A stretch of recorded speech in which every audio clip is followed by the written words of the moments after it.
Big shout to okjersey.com. Scan the QR code below and actually go to the link below to get affordable football shirts from all the European leagues, including the English clubs, all of them, Liverpool, Arsenal, United, City, Spurs, Chelsea, all of them, of course, are all there. You can get the current ones, past seasons, and also some absolute gems out there, vintage ones, and actually very affordable football shirts, high quality, like the one I'm wearing right here. It is very simple to get one. Let me show you how. You go to the website. It's very simple. You click on the Premier League, pick the club you want. For me, I pick Newcastle, for example. You go there, you will find all the current ones, training ones as well. You add whatever you want to the cart. Of course, check the sizes, add a patch, add to cart, but also never forget, as it says below, scan the QR code and put the code JUDGE in the checkout to get 8% discount. It's that easy. Just go to the website, check the football shirt you want. You will not regret it. Now, let's get back to our stream. Bismillah ar-Rahman ar-Rahim. Hello, people, and welcome to Footy Judgment. Did this video end early or my browser lagged?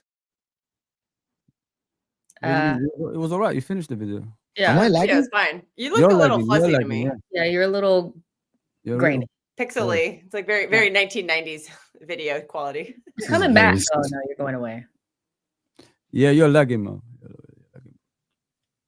Okay, my internet is like foolproof, so I don't know what is wrong. But, you know. Okay, I hope that I'm fine now. No. It's getting okay, better. I'm gonna. Yeah, I'm gonna leave. I'm gonna leave and come back. You guys run the show. What? He's leaving the. He's letting the prisoners run the asylum. Like I have to go and maybe I refresh. What do you want to talk about first, though, Mo? Yeah. Like, is it Arsenal, Man City? Yeah. Okay, now I think talk I'm about good Arsenal because I think I'm good now, right? I think I'm good now. No, we get like 5 minutes. He was talking about us and you were like, well, we did too. It's like, we'll get to you. We'll get to you. Trust. We'll get to you. But yeah, I mean, we did all right. I do think Brighton probably should have scored in the first half, but they didn't. And then we did. Yeah, our defense is really good. I don't know. Yes, you look so good now. Yeah, where's Dawn? We can start I actually want to start this by saying a couple of things about Arsenal before we actually start. Guys, hit that like button. Make out to check out OK Jersey. everyone's channel in the description. Jess, of course, LFC Red Forever, True City Fan, and Don, of course, channel. I'm going to start by saying something. To be honest with you, when I was watching, I was watching Inter yesterday, and I had the Liverpool and the Arsenal game. And I was watching the Arsenal game a little bit with, and I'm like, okay, Arsenal really have a completely new backline, a goalkeeper that hasn't played with that backline before, Norgard, Moreno, Eze, a 15 years old on the right side, a striker that I've never heard of in my life. I've never heard this name before, Onus, his name or something. And I'm like, but this Arsenal team look like a team that is good. Structurally, they're good. Yes, they conceded some chances and everything, but that is exactly now what Arteta has been talking about process. And this is not a mockery. This is not banter. Arteta reached a point where he can make 11 changes to his team and the team still look the same in terms of the build-up, in terms of the approach of games, in terms of how solid defensively they are. This is what Arsenal have been talking about for years. Like, this is a team that can change, because even if Eze is there, it is not actually a full-on starter for Arsenal, right? Because if Odegaard is there, it's Odegaard, Zubimendi, and whoever plays on the left wing is Martinelli or Trossard, whatever. So Arsenal basically started 11 players, and that is apart from, and I'm going to say that, and people are not going to believe this, that is apart from, I'm naming other bench players as well. Madueke is a bench player. Trossard is a bench player. Havertz is a bench player. Gabriel Jesus is a bench player. All of these people are apart from the 11 that actually have started the game. So Arteta has built about 25, 26 players that can interchange between them. And they look solid. And that is what I'm saying, that Arsenal probably have the best squad in Europe currently in terms of a team. That is if this team go and win on the league, Mo, you glaze Arsenal, everything, we can actually go to see a dynasty for this team. Because you cannot have two teams that are competent like this and you win a league. And I think it's going to be a start of something good for Arsenal, to be honest. This Mosquera start yesterday, at least. So, yeah, Jess, this is ridiculous. While others, if they change some players, they kind of fall apart, right? I think we did really well. Well, Berta and Arteta did a really good job in the transfer window, plugging those holes in the squad that were obvious seasons prior. We need suitable depth. Now, why are you going to start barking? We need suitable depth. Like, that's something that we never really had. And so now we have it. And again, some other teams may have some players that are better at the highest. Like, if you compare Holland to Gyokeres, there's no real comparison. But we have multiple players that can play there. We can swap and switch things around. And that back line was, when your backup center back pairing is Hincapié and Mosquera, you're doing something right. Especially when you look at other teams and you're like, they could actually use those as their starters. Probably like Chelsea, Liverpool could probably use those players as starters at times, So, yeah, I'm happy with the depth for sure. I'm really happy about that. And yes, Brighton had chances, but we had like children out there at times and we still got through and did what we needed to do. So in the past, we would have went out. Yeah. There's so many examples of us going out sad in the domestic competitions in ties that we're not meant to. And so even though we should be able to prioritize other competitions without just throwing domestic cups. And I feel like that's kind of where we're at. And if it hadn't been Max Dowman, it would have been Madueke if he had been fit. Right. So we could have been better than that. We're in a good position right now. And is it the best squad in Europe? Does anybody have better squad than him? I don't think a better squad in terms of depth. You can go player for player and pick out better players. Like, people will do their Saka versus Olise and Kane versus that. But I think once you get beyond like 15 players with some of those teams, it's like, yeah, they're not pulling Mosqueras off of their bench. They're not, you know what I mean? It's different. So I think we have the best depth in Europe, and we definitely have the best defensive unit in Europe. Oh, yeah, 100%. Yeah, defense, I totally agree. Yeah, so I think we got those. We can tick the boxes for those. You know what it is, Jess? Like, you've learned from last season. You know what I mean? You've got players in position that you needed last season, this season. You know what I mean? So when you talk about injuries, last season you couldn't really, produce anything on the pitch, because as soon as one player gets injured, it was problems for Arsenal. Now you could switch up players and it'll still be no difference in the pitch. You're still going to win those games, if you know what I mean. And this is the frightening bit about Arsenal. Like they've got 3 players for every position. You know what I mean? And not many teams have that. Look at us yesterday. We don't have that. You know what I mean? And the more that you continue, like Mo said, it is the best squad in Europe, because you could not only compete for the Premier League this season, you could even compete for the Champions League this season because of the strength and depth that you got. It could get you through games that, in normal circumstances you used to be, having problems with now. Yeah, it's frightening times, man. And he could build a dynasty, because he's right about that as well, because the age of the squad, you know what I mean, is a young squad, as well as a bit of experience in there as well. So next 5 to 6 years, but I mean, if you start winning trophies right now, once you taste that, it's impossible to break that, if you know what I mean. And that's the frightening thing, man. Our experience is Saka, which is crazy. Like that's our experience. Saka Saliba is called the experienced defender. Yeah. The only older players that we really have that are like key members of the squad is like Gabriel. I think he's like 27, 28. Yeah. And then Raya's like 29 or something like that. Everybody else is like in that good range and has good experience. And then you have the Max Dowmans and Ethans. Like, we're in a good spot right now. I'm liking what I'm saying. The signings that people mocked, like the Kepa, for example, and I'm looking the Norgard, for example. People are like, oh my God, how do you get Kepa, the Chelsea reject? And I was like, he's a very good signing for £5 million. Like he was good yesterday. Like he probably had to make more saves than Raya's had to make all season yesterday. And he did his best Raya impression. He came out of his box. He was proactive. He did what a backup goalkeeper is meant to do. And I just feel like people are desperate to banter about things that they don't need to banter about. Kepa as our #1 goalkeeper, if we had brought him in, that's nuts.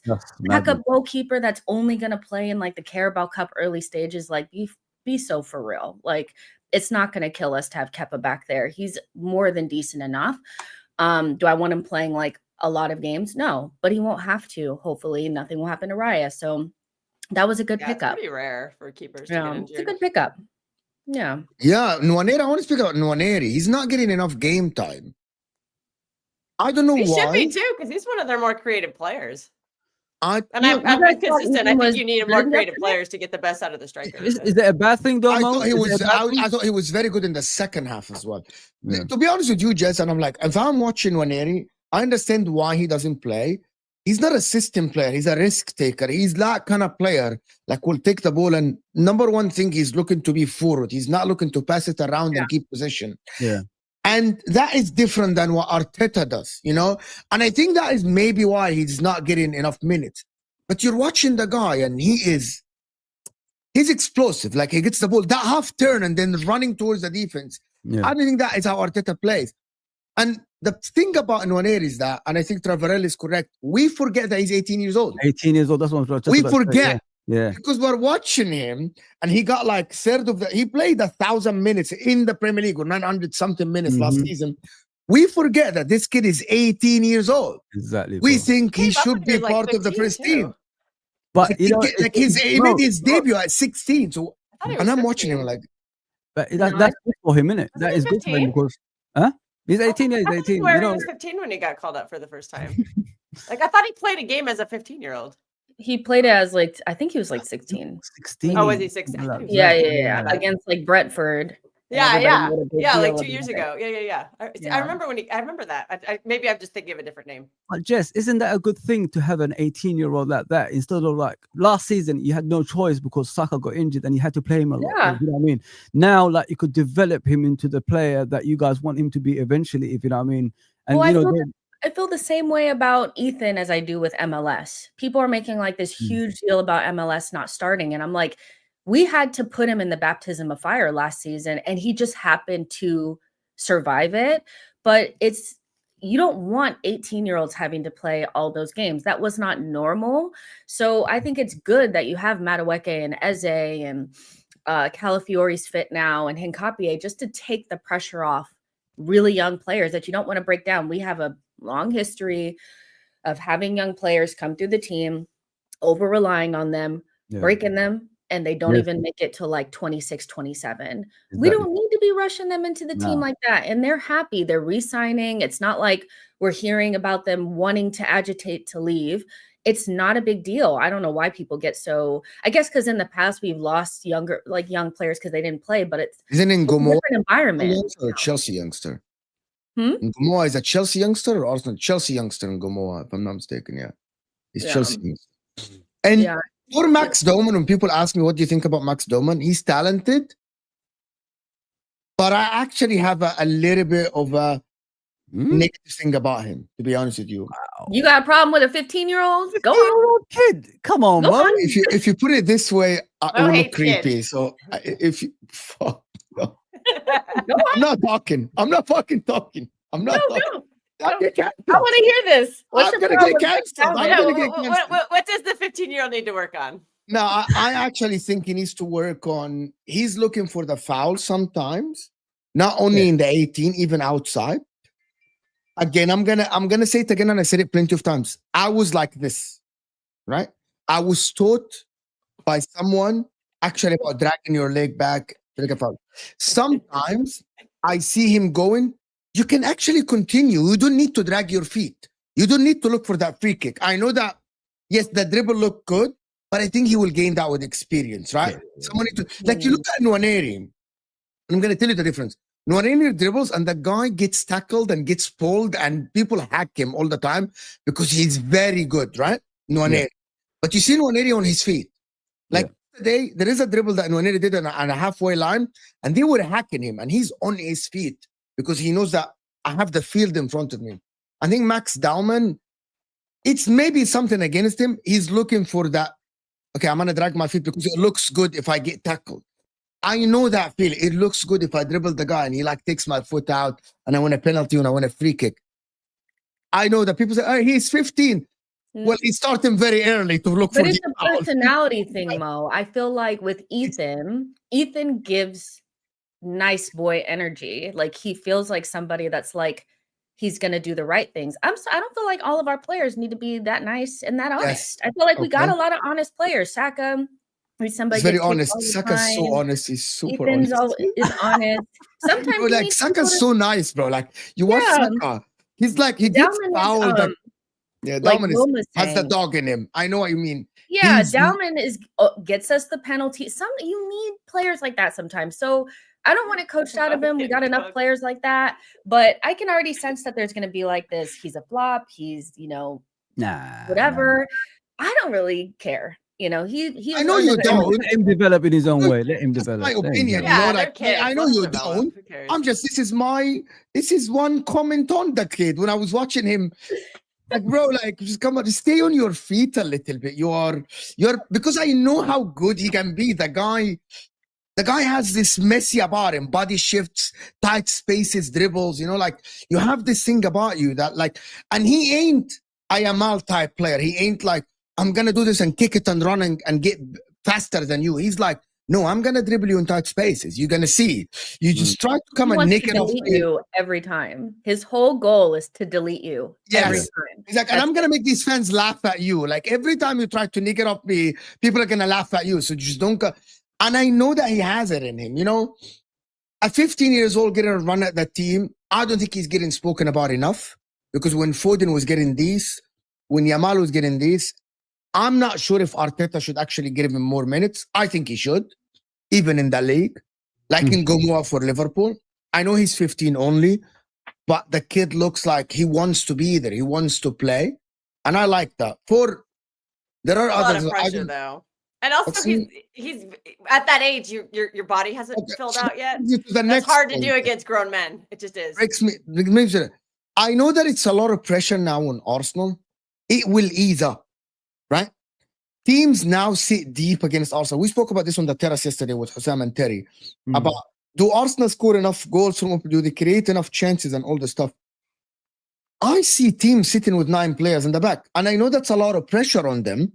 Second half of the season, Terry actually is the one who convinced me. He's like, yeah, but the second half of the season, people will not sit back at 1-0 because they need the points. Like the likes of Fulham, the likes of Crystal Palace will open up at 1-0. because that's the end of the season. It's the second half of the season. They can't afford to defend the 1-0 and wait for the draw. They will try to go forward for it. So that second goal will come in, and now this is Max Dowman's time. This is Nwaneri's time. This is the young kid's time, you know? So I think he will get enough minutes in the second half. People will open up against Arsenal. People still insist, by the way, that Arsenal are boring, which is I agree. Hang on, Mo, hang on. Did you say the second half of the season teams will open up? Yeah, I disagree with that statement. Any team facing relegation is going to do whatever they can to secure a point. They're not going to open up. I think the first half of the season is more open than the second half. No, I'm going to tell you. So let me explain it to you. Anybody facing relegation is they're gonna block. No, you guys didn't hear what I said. You guys didn't hear what I said. If you're talking about if they're a goal down, I understand what you mean. Okay. Against Arsenal now, teams 1 goal down, they still sit deep. Yeah. You watch teams against Arsenal 1-0 down, you don't want to open up because every time they open up, they get picked apart. Leeds try to open up. Forest, Atletico Madrid. What about? Come on. What about Yes, they are staying up. What about Atletico Madrid? Okay, so why nobody talks about when Atletico Madrid opened up? They kind of shipped forward. That the reason why. So here is what. Okay, you guys didn't hear me. You cut me off. That's the problem. Anymore. You guys cut me off. You didn't hear what I said. Okay. Yeah. Teams against Arsenal are not going to sit back at a 1-0 down. That happens now against Arsenal, right? In the second half of the season, you're not going to do that. When you go 1-0 down, you're going to try to go and even look for that point because a point matters. Now, they wait for their time. We saw it 2 seasons ago with City. We saw it 2 seasons ago with Arsenal. We saw it against Liverpool. When teams open up, right? They don't open at 0-0. They don't open up at 0-0. But once you score that first goal against them, they will open up against you. And that is what gives the teams like Arsenal, City, Liverpool, whatever, like Chelsea, a chance to go. Mm-hmm. You will see that in the second half of the season, actually. Because now, for 90 minutes, Arsenal playing against low blocks. 90 minutes. I agree. They're not the only ones. Our squad is going to be tested so much throughout the season because the remit is not just to win something, it's to challenge on all 4 fronts. So I'm actually feeling like the players that are probably playing a big role early this season may not play as big of a role in the second half because maybe something happens. Maybe we have to change. Maybe people clock us and try to play in a different way. You just never really know. So there'll be times where Max Dowman will need to play and we'll be like, wow, Max Dowman's really out here playing minutes. Like it's going to happen. I'm not really worried about his playing time or Ethan's at the minute. I think it's a good amount of minutes that they're getting because we're seeing them, but not too much where it's being stressed out. But yeah, we have like 4 players coming back in and I'm sure then 4 players will go out and then things will shift again. The team that's playing right now, outside of like maybe the main core, like the people around it will change. And that might be the younger players. But yeah, Max is fantastic young talent. I love Ethan. I think he's fantastic. They're doing a great job. You know, I like where we're at right now. They don't have to have the Saka baptism. You know, where Saka had to save us. It's nice. D King is saying in UK there is a law that doesn't let Dowman play. Child labor law. I can see that being a thing. Child labor law. What? Probably the equivalent. Yeah, but Dowman he probably can't play more league. than a certain amount of minutes because of there's like child labor laws. That was like an issue with the Harry Potter actors. I actually didn't know this. Wow. I had no idea. So at Arsenal now, everyone thinks that Arsenal are favorites to win the league now. 100%. Of course, man. There's not even a question now. Is it theirs to lose? Yeah. It's like literally October. What are we doing? What do you mean? What are you doing? Come on. What are we doing?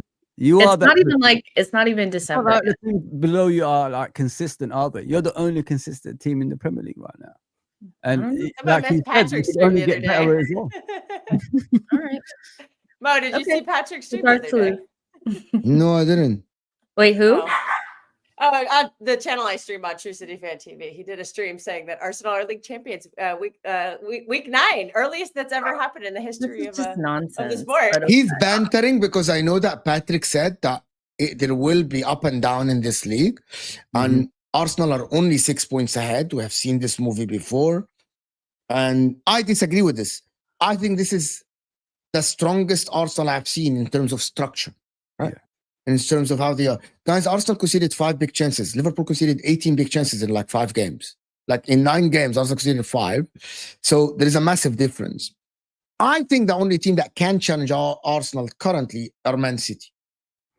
It's the only team. It depends on Haaland, though, isn't it? It depends on Haaland. Well, he didn't play yesterday and they scored 3. Cherki played, Marmoush scored, Oko scored. Yeah, the reason Marmoush it's been only scored. Haaland is because Marmoush has only played 3 games this season until yesterday.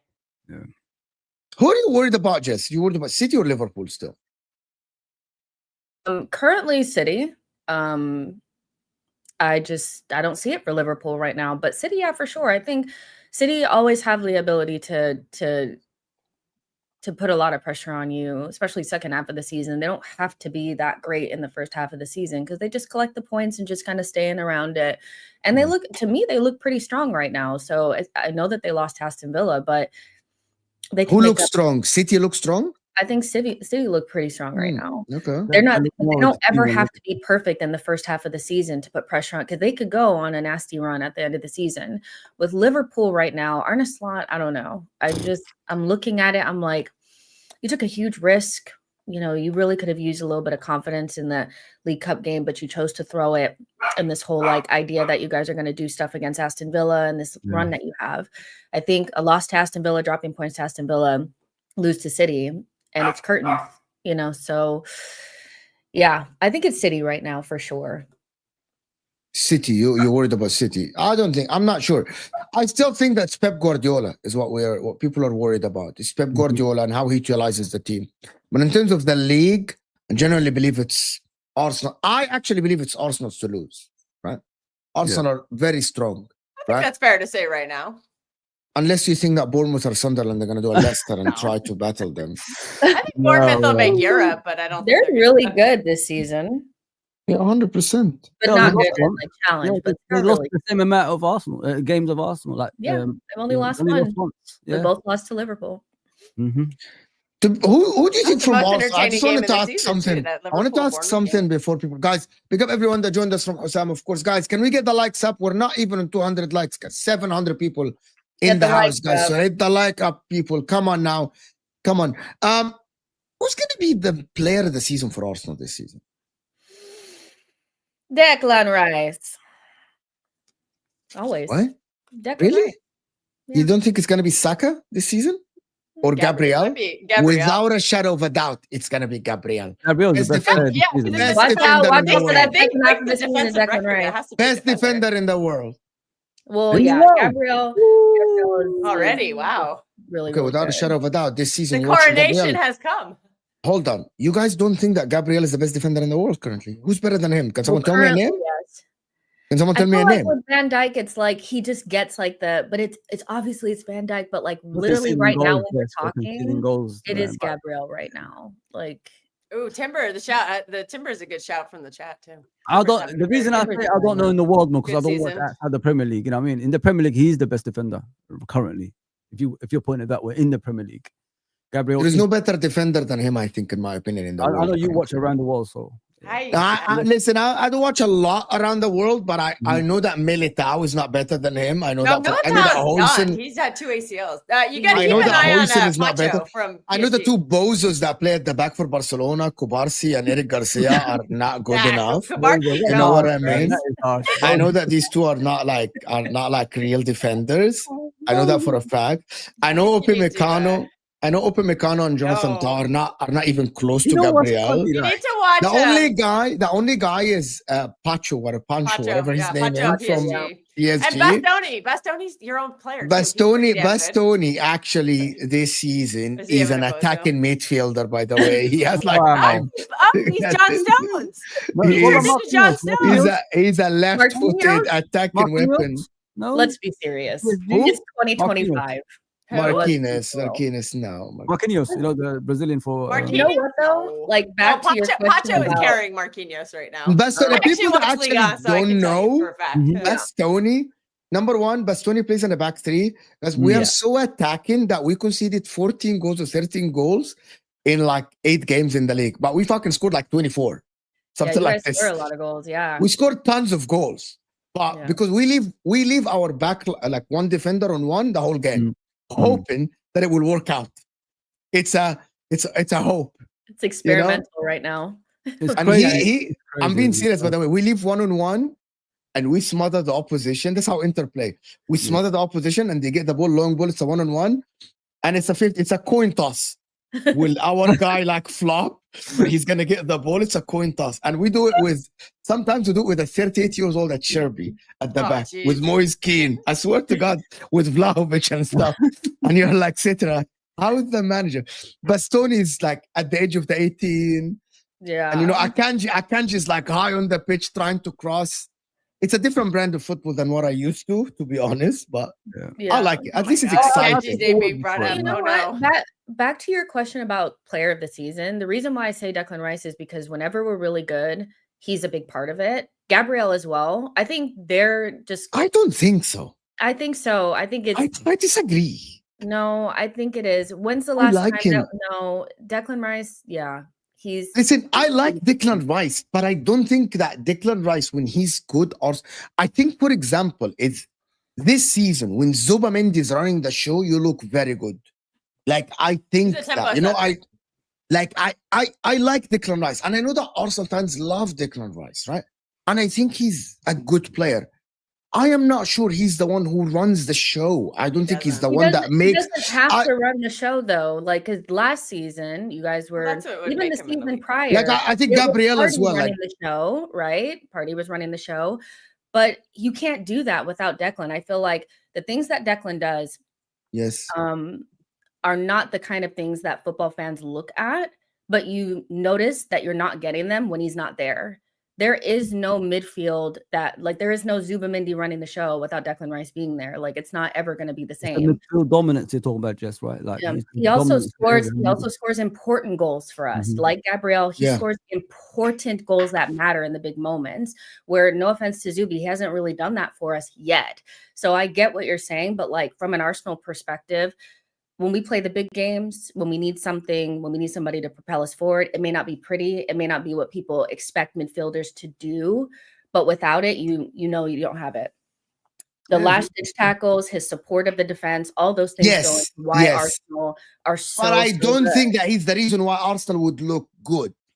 You know what I mean? It's not about looking good. It's about winning. He does a lot of good work. He does a lot of good work. He's a bad matchup or good. I don't think he's the right midfielder if you want to get the most out of Gyokeres. I just don't think he's creative enough. His job. I think there's a reason why Gyokeres is not scoring a lot of goals. In our team is not to be creative. Yeah, like he's good. And you will need that. You will need that to win the league. Put somebody else in. But you will need that to win the league. I'm just.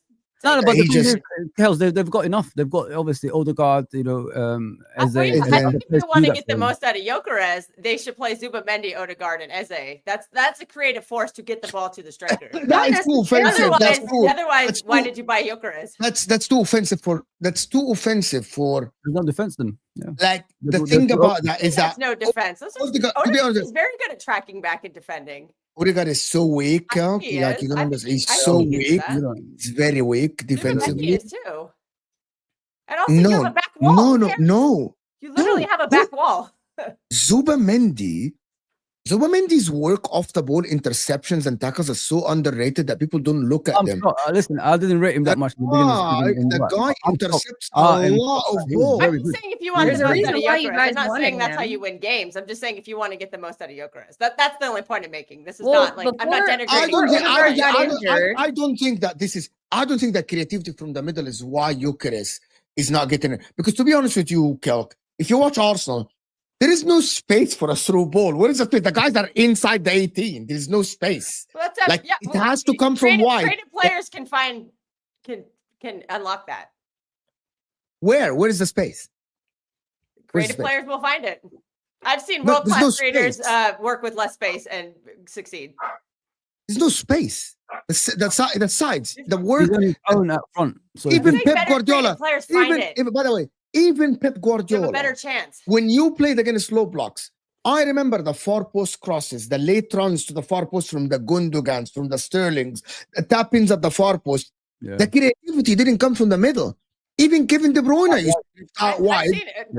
David Silva, Kevin De Bruyne. Yeah, it did. But they used to. Both of them used to did. drift out wide to get the space. Mm-hmm. Both of them used to drift wide to whip. We remember Kevin De Bruyne first time crosses from the right side, and David Silva goes on the left. Why? The space in the middle is blocked. When you got 8 players in front of you, 2 banks of 4s, or even now, it's Arsenal play against teams now with like 5 and 4. And you're asking to create from the middle? I think that is insanity. Yeah, that wouldn't happen, by the way. Especially inside the 18, unless Gyokeres, that way he did against Fulham, which is receive with back to goal and try to turn inside the 18. There's no space to run for Arsenal. The creativity has to come from Saka, from Madueke, from Eze to the side. And not only from that, the center. not only that, Mo, has he got this like pace to outrun defenders? I don't think he's got that. There is no space. Fawzi, where is the run? There's no 10 yard even. The defenders of the opposition, they did it with Haaland. The defenders of the opposition stand on the 12-yard line. Yep. This is it. You have 2 yards to 3 yards to run. There's no pace. There's no pace, man. The creativity has to come from outside. It's impossible. In the box, yeah. Like it's impossible. Like on the floor.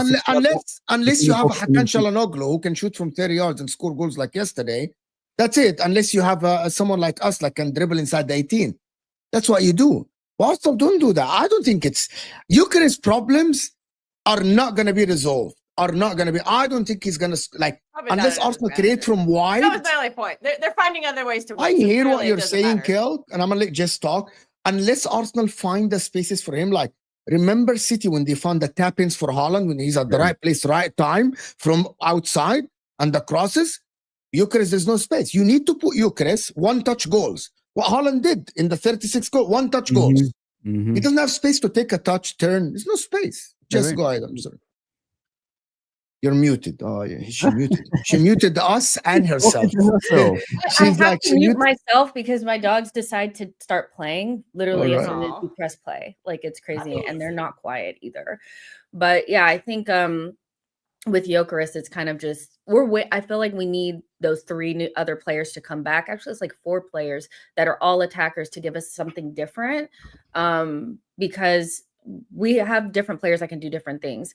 Odegaard was feeding Gyokeres before he got injured. For like those 3 games that he was fit, Gyokeres was getting passes, but he wasn't doing enough with them. So Odegaard can get him the ball.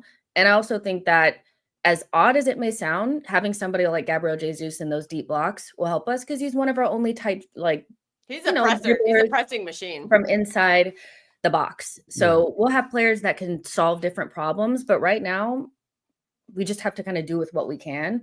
And Gyokeres not scoring enough at the moment is not really hurting us right now. But I do think at some stage, somebody needs to get on a hot streak. And I don't actually care who it is. It doesn't even have to be Gyokeres. It can be anyone. So would you rather have... Okay, so would you rather have what you have now, where Timber scoring, Zubamendi, Saka a goal, Gyokeres a couple of goals here, Gabi a goal, Trossard, Martinelli, or would you rather have what City do, which is you got one guy that is scoring 60... Well, if you have both, you're the best team in the world. If you have the whole team score and one guy is scoring like 70%, you're kind of the best in the world. Which I feel like I think that situation is time where it's very unique to have a guy having a streak. I get that as well. Like I'm even the best striker in the world. Liverpool last season, it's Salah. Haaland in the triple season, it was on a hot streak doesn't mean that you need to for the entire season score like 30 goals. It just means like at a certain stage, I feel like somebody needs to get the hot hand. And at a certain point at the end of the 23-24 season, we did have that. It just happened to be Kai Havertz. He was scoring almost every single game. Yeah. You need that, I feel. So somebody, which Jess is right, like maybe Saka or somebody that's got the hot hand. That's all I'm really saying. But yeah, I wanted to speak about Saka. I think Saka's going under the radar. Let me do these a couple of super chats. Okay. I know you don't have a lot of time, 20 minutes or something. Arsenal should only fear Haaland and Pep, not City as a whole. City isn't the same with no Kevin De Bruyne and fully fit Rodri. Kelk, you got a response? Respond. I don't think this guy knows what he's talking about, but that's okay. We have players coming back. It's not just going to be the Haaland show for the rest of the season. And at the end of the day, I'd rather Haaland take the shots than Jeremy Doku or Savinho, who've been god-awful. Like if I want anyone taking a shot, I want somebody who could actually put it in the back of the net. And we finally have that now. Omar Marmoush is back. Even though he was terrible yesterday, he still scored a goal. So other goals and Rayan Cherki coming back too is going to really help because that guy is a creative machine. He's very good.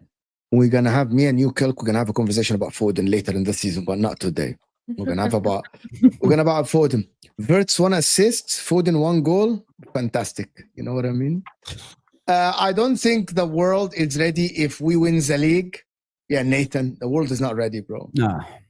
If Arsenal win the league, there is actually a better situation for me. If it's Man United Arsenal title race and Arsenal win the league or something, oh my word, that's the best scenario for content. Oh my word, that is the best. It's amazing.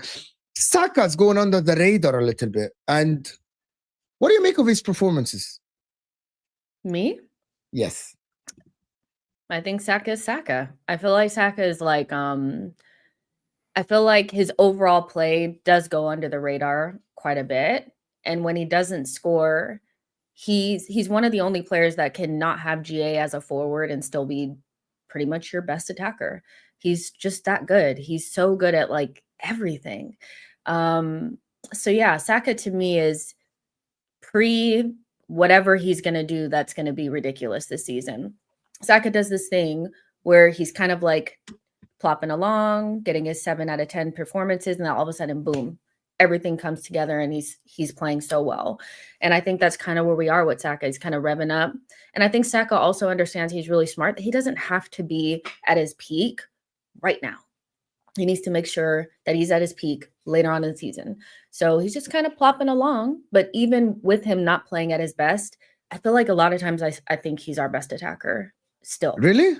Yeah. A lot of times I still feel like I watch the game and I'm like, Saka had the most influence. Do you think he's going to hit the highs of like before? Oh, yeah. I can see that. Yeah. Like the highs of like 25 GA, like leading the teams and like chances created, leading the teams and like stuff like this. Yeah, it's like literally 9 games into the season. It's early. But you know what? I actually see Arteta moving away from actually focusing on Saka. And I'm not sure if that is good or bad for him. What I mean by this is the play is not only focused on your right side and Saka's there. You know what I mean? There is Eze. There is the left side. There are other things that are happening as well. Mm-hmm. I think that is actually good. Of course. For Arsenal. Yeah, I think it's a good thing.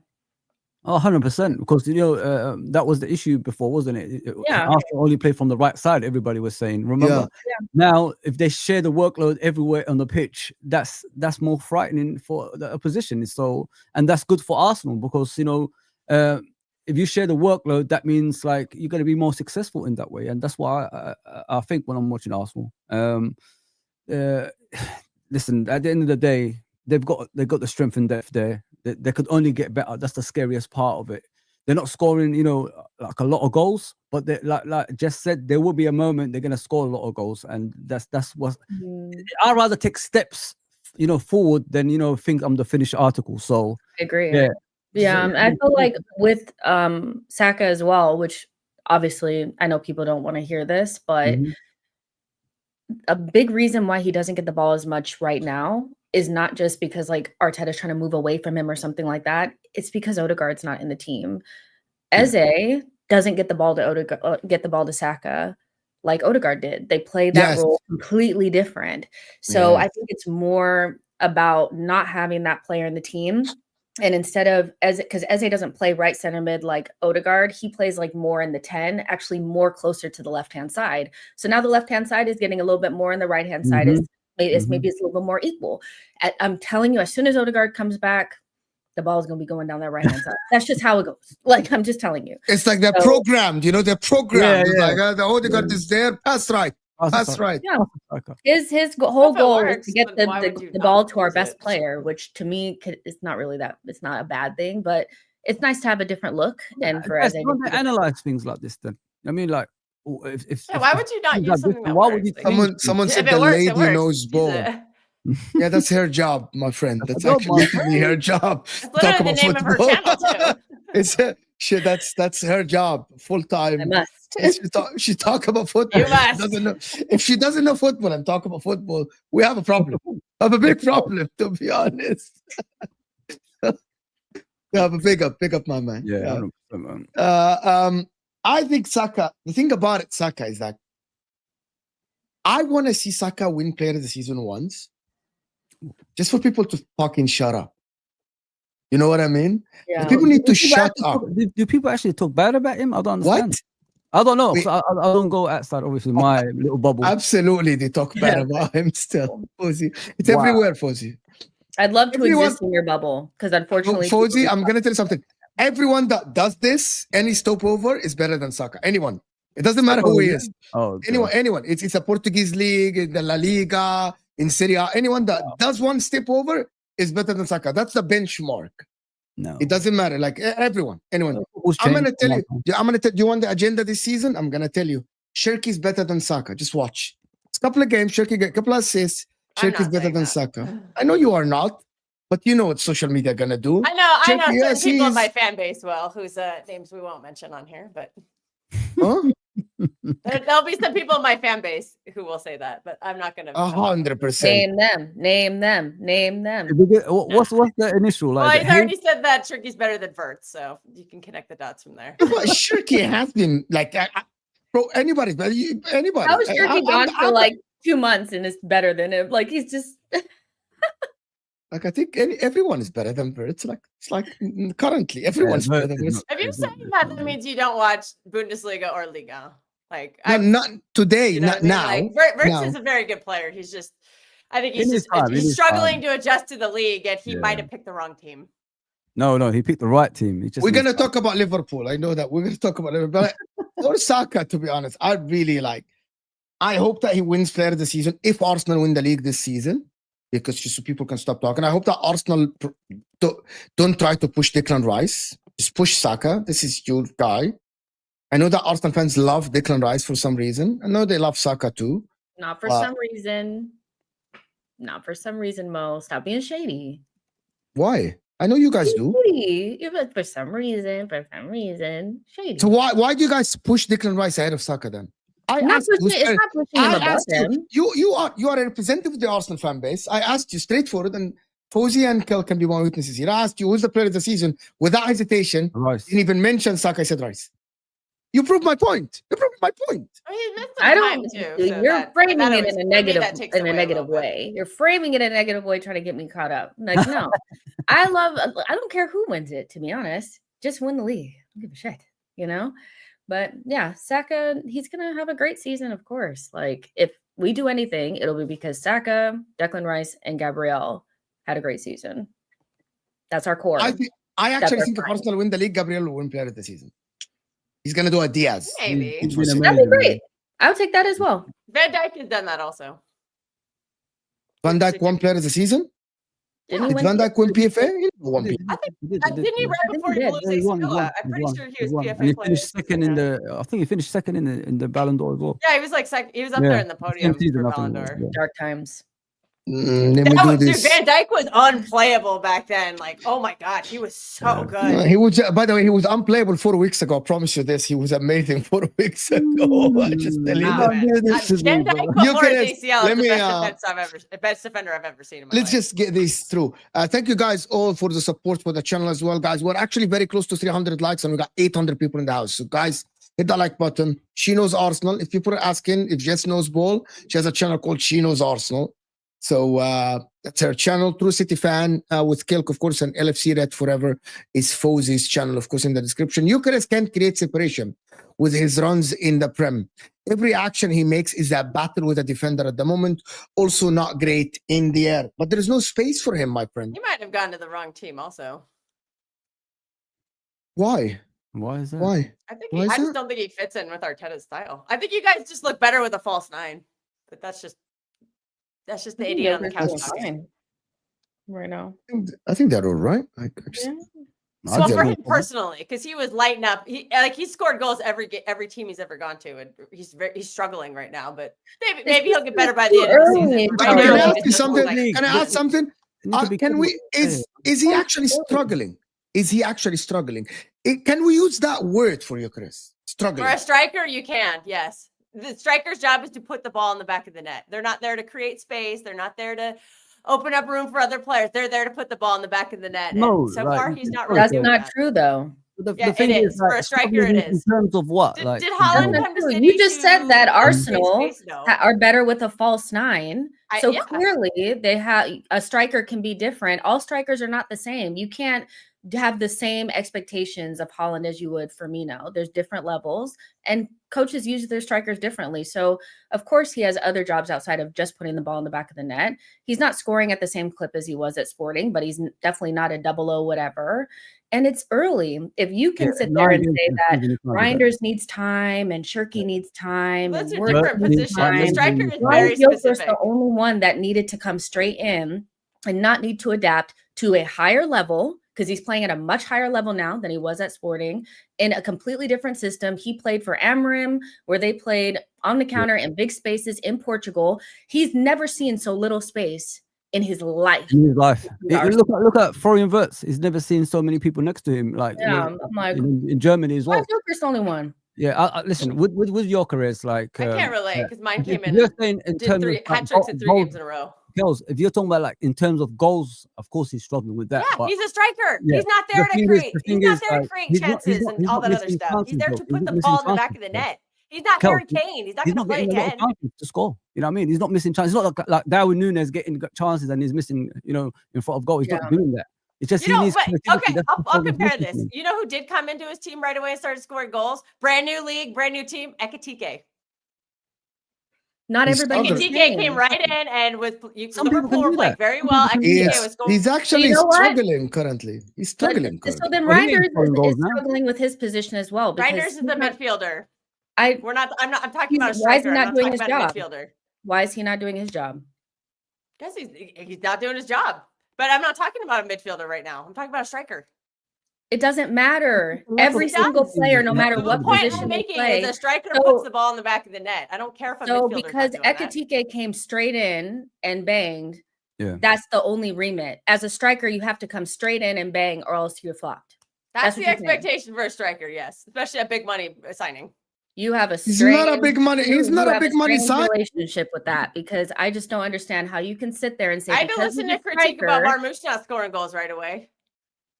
He He's not, keep but taking Kel, the same. he's only facing the lack of creativity for him. He's not missing chances because he doesn't get chances. I don't understand where that's coming from. You know what I mean? Like, it's listen. I it's think nine the ga- it's eagerness nine- to it's nine say games that into the somebody season. is He will not get working there. He will out get with there. only playing like 9 games in the Prem Us- so us- us far, not losing they games, are don't they, have the Kel? same energy for your own players. Your own players need time. They haven't been in Pep's system. Because remember, when we were giving you a hard time at the beginning of the season, you were saying they didn't know Pep's system. They need to learn Pep's system. But because Gyokeres is a striker and he plays a different position, that's thrown out the window. He's gotten chances and he's selective not putting them judgment. away. It's That means he's not doing his selective job. judgment based on the fact that I keep hearing that from Gyokeres Mo. He's missing the is chances. just Against what- Fulham, he missed the chances. Yeah, he missed the chances. Gyokeres is not getting chances. He ain't getting no chances. I He's don't not know. getting chances. What- You what- watch Every us, year, you every know game, he this. missed chances. Like He's not getting chances. Yeah. So if you get Just one because he's a chance in a game, striker- your job is to put it away. That's why Like that's why Haaland City did lost to against Villa. Villa, Haaland had one yes. chance and he fucked it up. he's not It getting happens. chances, Kel. There's you been saying multiple that? games where I'm he just hasn't saying had a shot. strikers are judged differently than other positions on the pitch. The striker's job is to put the ball in the back of the net. But When not Haaland without missed a chance, context. You're removing everybody flipped context out and was like, because "Oh you want God, that's why you Gyokeres lost to the be game." Yeah, it considered was a- why we lost the game. You have Yeah, removed he didn't do his context. job. You're removing context to suit your agenda.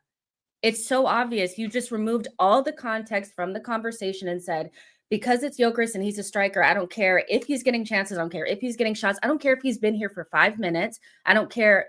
I'm just going to remove it. But you have so much context and time in for your own players. That's all I'm saying. That's all Well, I'm I give saying. you an example of Ekitike. He came straight. I into his don't team care and about started scoring Ekitike. goals. I don't care But about with Ekitike. an agenda, I mean, like I proved an I example don't. that They're two It different can't players, happen. isn't it? They're It two didn't happen completely with your different player. players. Players anyway. They're not the same type of player anyway. Them two. So oh boy. Also, Ekitike is a guy that drops deep. He actually plays the false nine. He's actually not a striker. he's not If you want to talk about a striker that is struggling, it's Isak, who got a couple of chances, didn't score them. He scored against Southampton. And he's not. That is a striker that is struggling. He did is that what to you wanna himself, talk- though. He did that to himself by being a baby and not training. So he's listen, having his preseason right now. That's what I'm If I'm saying. an Just Arsenal removing fan, I would. context. If I'm an early, Arsenal too fan, early, I would too early. want Gyokeres to get better, but doesn't mean he's flopping at all. It doesn't Well, mean at the that. end of the day, like I said earlier, it doesn't matter because And Arsenal who? is Okay, finding ways to win who games without cares? Gyokeres. Exactly. Who Yeah, cares? and I made that point too. Like I'm not just being a hater. Arsenal is winning games without Gyokeres, so if he starts scoring, they're really gonna go There you off. go. And there's a strong possibility that can happen, Kels. I mean, so But Saka's dribbling this season have improved too. Fair enough. Absolutely. Fair enough. AMT. I can't wait for the strike for. I can't wait for straight facts think with you mean Mo and straight Osam on facts, yeah. TFT. Straight Okay. facts. Bro, Liverpool could have won a game by then on Sunday against Villa, Arsenal. Like there would be a lot of changes. But yesterday, it was cooking time on fucking straight fact. It was cooking time. yeah. Saying you fear Well, Haaland Hussam and taking Pep. the lumps. Saying you you fear Haaland and Pep, not Man City, is silly because they work for City. You cannot separate them. That's fair enough. That's a spot on comment. 100%. I agree with you. 50 likes, people. Mods, push the likes. Brian is saying, Izzy at the left 8, he finds Martinelli a lot opposite to Odegaard. I don't understand this, Brian. Huh? Are He ain't they playing. suggesting that Eze kind of play the Granit Xhaka role from a couple seasons ago? Maybe that's Yeah, maybe that's what this means. Have like a double 8 of Eze and Odegaard. As an Odegaard, yeah. He did it once, and then That would Odegaard be got very injured. interesting, honestly. He I did think that'd be a it. really interesting midfield of if you had But who do you Zubimendi take behind out, them. I though? think Do you that's very take out creative. Rice or Zubimendi? Who do you take out? If you're gonna Yeah, play the problem is he did it, and he played Rice, right? Odegaard did what he did last season, which is Odegaard had to drop so deep to get the ball from Gabriel and Saliba because Zubimendi was not there. Yeah. And that is the problem, right? But I think it'd be interesting to see that. Yeah, No, I Zubimendi think and the 2 8s. I more think that'd than be very once. interesting to see. We saw it for 20 minutes. we saw it was only 20 And minutes. I don't then mean every Odegaard got game injured. either. Like obviously Declan Rice is going to start a lot of the big games too, but it'd be interesting to see in some games, like just to see kind of Mo, what it even your is. fraudulence can't drag this stream down. Big up yourself, the world-class panel, and the undefeated chat for another quality stream. Big up my friend for the support. Appreciate you so much. Just Don is not here. We'll find a new Chelsea somebody. Yeah. Tom Now, usually shows up. I think he's busy. He was no, I love Declan, but Saka has been our main man. Just disagree, Nathan. You disagree? also because Saka did miss some time too, so that Just let me that know when could you have also to go. be Alright, tilted let me know when you have to the go. scales. Okay. Yeah, I'll probably have to go right now, actually. All right. I've had a horrible night at work. Please go on Don if he joins, when he arrives to make my night better. Big up everyone on the panel. Fantastic panel. Thank you so much. Tony for the super chat. It happens once and Izzy and Martinelli played well. Yes. But before Jess goes, guys, she knows Arsenal. She's in the description as well. If someone can put her channel, she does match reactions after every game. She does a lot of videos as well. Also follow Jessica Black on Instagram. Of course, she does a lot of work as well. She's now a celebrity, so she covers a lot of actual around the On the world. red carpet. Look at her. No. She's actually a celebrity now, guys. Well, Mhm. listen, follow her, guys, everywhere. follow Big her. up, Yeah, Jess. Thank you for follow me, joining us. You gotta bring Yes, that we'll fashion see you. content See you guys back. later. But Yes, we'll see you later, Jess. Jess. Bye. We'll hope that Don joins us, guys. But listen, a couple of super chats before we actually talk about Liverpool and Manchester City. It is not the same without Haaland goals. And would City be in the league? I wonder. it would probably be in a relegation battle, but Without Haaland. yeah. I mean, we played a couple of games without him and found ways to win. So, I mean, granted, it's 2 cup games, but we did win both of them. So It's something would different. happen. I don't know. Pep would find a way. Pep would find something. He would, because he's Pep Guardiola. And we missed Holland last season, and we still scored a bunch of goals. So I struggled at the same time last season. So Hold on. actually, we went. I think we won every game without Holland. I think you joined the wrong stream. Oh, she's back. She's like, what is happening? Why big moment for Liverpool. oh no, He's beating Poor the same Liverpool. dead horse. you might as well just kill me now, man. Yeah, for Liverpool. You're not slut out yet. I'm not. I don't want to be at anybody. I mean, I'm one of the older fans in it, so I don't really do this at stuff. If you know what I mean, guys. Especially what he done for us last season in the Premier League. I said it in many streams. Why you're not slot out? What he done last season? You know what I mean, That's it. I've sat. So through, he gives it. So what is the threshold then? What is the threshold then? What do you mean, like in regards to what's Being the slot out? What is the threshold? If he doesn't win the next 3 games, then my position will be probably slightly different. Let me just put it that way. If he doesn't beat Aston Villa, Real Madrid, and Man City, then the season's over, isn't it? Where can we go from there? We ain't going to improve because there's no improvements on the pitch. We're struggling in every game that we play in, and the tactics, there's no tactics because he just tells players to go out there and beat the team that's in front of you because you're better than them. So. Yeah, man, it's the next 3 games. Then I'm gonna start thinking like maybe 3 games. What are you expecting from the next 3 games? 1 win, 2 wins, 3 wins. We've got 2 home games. If we don't win those 2 home games, then City and Villa. What if you win 1 and lose 2? The City games at the Etihad. I know. Sorry, Villa and Real Madrid. Real Madrid. No, that's gonna be tricky. Yeah. What if you don't win that? Then we're in trouble, man. And I have to consider my position, innit? Like, I don't do this ad business, but you got to call it a day. And it depends on the club if they're going to sack him as well. Because this is a project manager, don't forget me. At the end of the day, they replace Klopp. I don't think he's a project manager. He is. Me and you spoke about him before the show, right? And I want people to hear this, right? Because this was a very good conversation that happened between me and Footy before the season starts. And the Liverpool fans in the chat, hear this up. If Arne Slot is complaining about the squad depth after Liverpool spent 480, right? Isn't he saying that he had no say in these signings? He didn't choose these players. It is not his project. It's Michael Edwards. Same on Pep. I remember when Pep called out City and said, these are not my signings. The club signed them. I didn't want them, right? He's basically out in the hierarchy. Is Arne Slot doing the same? Yeah, he is doing that. But I'm talking about project manager in regards to getting a similar manager to the previous one. You know what I mean? That plays the same kind of football. That's what I'm talking about, not the transfer stuff and all that stuff. He's having some stinkers in the press conferences and after match reactions. I agree with you. He is calling out. When I watched the last one, it looks like he's calling out, the hierarchy, especially Richard Hughes and Michael Edwards, by recruitment. I think he wanted someone like Gahey to back up the defense, and they didn't get that. And the stuff that's coming out right now, it is like calling out people. But he's not in position to call out people because what's happening on the pitch is down to him. You know what I mean? He should be doing better on the pitch.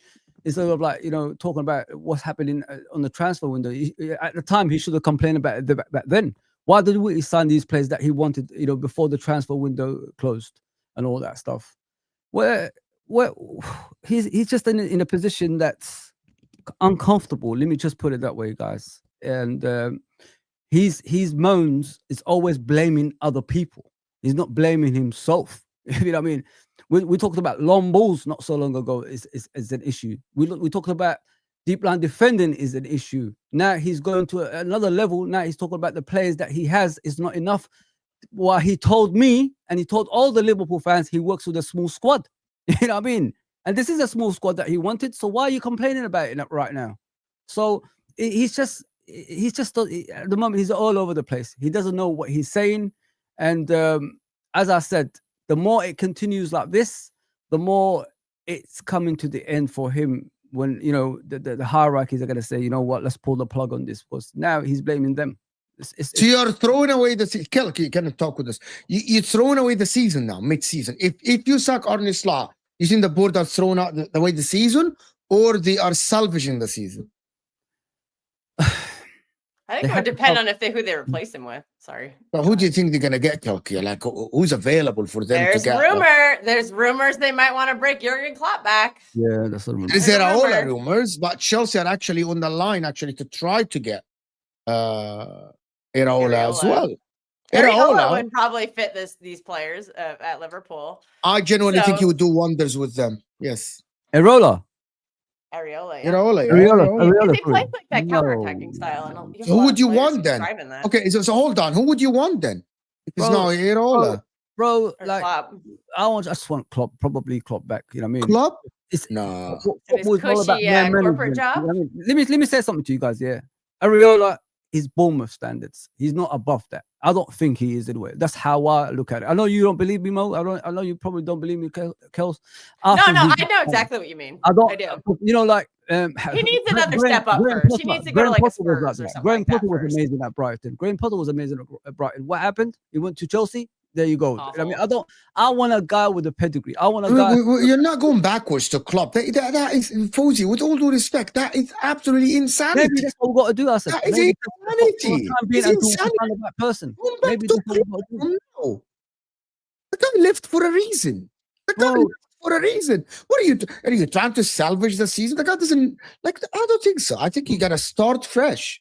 Nah, I'm not going with a 5-year plan again. I mean, whatever. You think Klopp is going to come in and solve your situation? Why not? He's more than capable. Football's about man management, brother. You should know that. Football's about man management. He's the best man manager out there. You know what I mean? That could change players and make them think they're world class when they're really not. That's the kind of thing that you need at the moment. These players are broken. There's something not working. Is there any Liverpool fan that agree with this? I'm not sure if there's any Liverpool fan that agree with this. The players are broken. Some of them just showed up. How are they broken after 10 games? Like, They're not broken. They're not watching the same games as me, or am I seeing it differently? They don't even frustrated, but they don't even stay in the right place on the pitch. They're all sometimes that's a coaching issue. There's no one there. You're saying, Fuzzy, if you have between Areola and Jurgen Klopp, you choose Jurgen Klopp. 100%. I'm not gonna choose someone that hasn't won anything, that has got no winning pedigree. You know what I mean? You want me to give hope? Someone in the chat earlier said Brendan Rodgers is available. You chose Arne Slot. What Arne Slot? Arne Slot what, Fuzzy?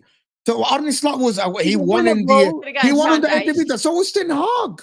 They wanted someone similar to Jurgen. That's what they wanted, and that's what they got. But it's not working out at the moment. I'm not here to get Arne Slot out. I'm still Arne Slot in. That's what I've been trying to tell you guys. He needs to change things. If he doesn't, maybe interim. I actually don't believe that you believe that he's going to change. Is he capable of changing? I'm gonna listen, Fozzy. You're my brother. You are Osam. I'm probably my brother. Lying to reality. Listen, you and Osam probably. Osam is the same. Yeah, I'm waiting for him against Aston Villa and the next games and stuff.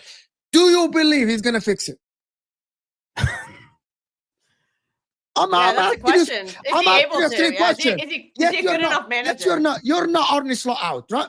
You're watching the guy in the press conference because I asked this question to Man United fans, by the way, when they were Erik ten Hag. I said, yes, you're keeping your powder dry, as Terry says. Let me just, as other people say, yes, you're staying on this, like, yeah, I'm not Arne Slot out yet. Are you expecting him to actually fix it? Do you see it being fixed? If he's got no choice, he's in that position right now. There's no choice but to fix it, and I think he can. I think he can. If he doesn't, it's time to go. You know what I mean? That's what I'm trying to tell you. I think he can because of what I saw of him. He did last season, especially when we struggled in certain games, and he changed things. But if he doesn't decide to do that and start blaming other people still, then it's time to go. I think he can. I think he can. I'm sitting by that. Do you see him fixing it, Kel? I'm not really a tactics person, but like he's got to do something. I'm really not like a super tacticy person, but like I'm curious if you guys would try a back five and like actually use Gyokeres and Frimpong the way they're intended to be. That was a back five yesterday. I wasn't watching, unfortunately, but yeah, I was on at the same time as my game, so I wasn't able to watch it. But I watched Liverpool yesterday. To be honest with you, let me tell you what happened in Liverpool yesterday. He threw the kids under the bus. They were all over the place. They had one shot on target at Anfield. I can't defend that. He threw the kids under the bus, and then he went to complain in the media about his squad. With all due respect, if that was my manager, that is cowardly, bro. You take responsibility of what you did. You threw the kids under the bus, and then you went to the media and complained about squad depth. What are you, crazy? You played kids, right? Oh no! The board made a choice to spend 300 million plus on 3 players instead of building a squad. So I can get his frustration from that, but he was the one who picked that cup squad. So I don't know why he's whining about it. Listen, cup squad. He chose not to use any of these players that the board brought. Craig, you know what? I don't know Craig from the Anfield Agenda. I watched his reaction. He's dramatic, but he said some stuff that are very, very true. He's like, people travel thousands of miles. He knew that the teams is in disarray. They paid hundreds of pounds to go to the game. Some people fly over from different side of the world, man. Some people. I know the guy that TikToker that took the flight from Ireland to go to the game, right? Yet you played the kids. You had no plans. You're coming from 5 losses in 6. Everyone wanted a comeback. Sam said it on his match reaction. He said, if there was a game to try to get confidence, it's this game. Yet you chose to play the kids. Change your style of play and play 5 at the back, which is you never did. Play 5 at the back. You never did. Played Chiesa as a lone striker on an island by himself, battering 3 defenders. And then you go to the media and you complain. You're destroying Chiesa's confidence. You're destroying Endo's confidence. You're destroying Gomez's confidence. Kirkins is shattered. Robertson is shattered. And I'm like, what? What are you doing? You don't have a senior player on the bench. Where's the hierarchy from this? Where's the hierarchy from this? He's whining about it when he picked that bench. He picked that squad. And then I don't know what he's whining about. You know what I mean? He talks about Man City's team. What are we doing here, man? It's like Arne Slot literally is doing that. He's so concerned about all the other teams, about Arsenal, about Man City, about the long throws. You have to be worried about your team instead of talking about Man City and Arsenal and in the press conference. What is he? What are you doing? What is this? What's the hierarchy from this? He's destroying the image of the club. Listen, obviously, guys, like I'm in a position, I come on streams nowadays and I've got nothing to say. I've got nothing left. You know what I mean? The team is in disarray at the moment. He and his coaching staff have to do something to change it in the next few games. Because if they don't, they're gone. Let me just put it that way. They're gone. Nobody, even the loyal Liverpool fans that's behind them, are going to turn on them. I said it before to you guys. But you can't blame them. They got a manager. They got a manager that won the league. They got him the players. They got him everything. They spent a lot of money. Stubbornness gets you the sack. Stubbornness turns the fans that loyal to you against you eventually. And that's the way it's going at the moment. He needs to change up. I'm not at yet because I'm not that type of person. But if he doesn't win the next 3 games, at least 2 of them, I don't know, do something. I want to see different tactics on the pitch. I want to see different Liverpool on the pitch. You know what I mean? I want to see organized Liverpool. I want to see a team that's more than capable of defending. You're talking about the long ball, so put defense there that can cope with the long ball. You're talking about deep line defending, put attackers there that can break the deep line defending. Do something else, bro. I'm sick of watching the same shit every day. You're struggling. You don't really have any backup options for defense. Like it's hard to change the defensive structure because you don't have any other defenders. You don't have anything to change it up. They have to pay $5 million to get Gay through the door. They didn't want to do that.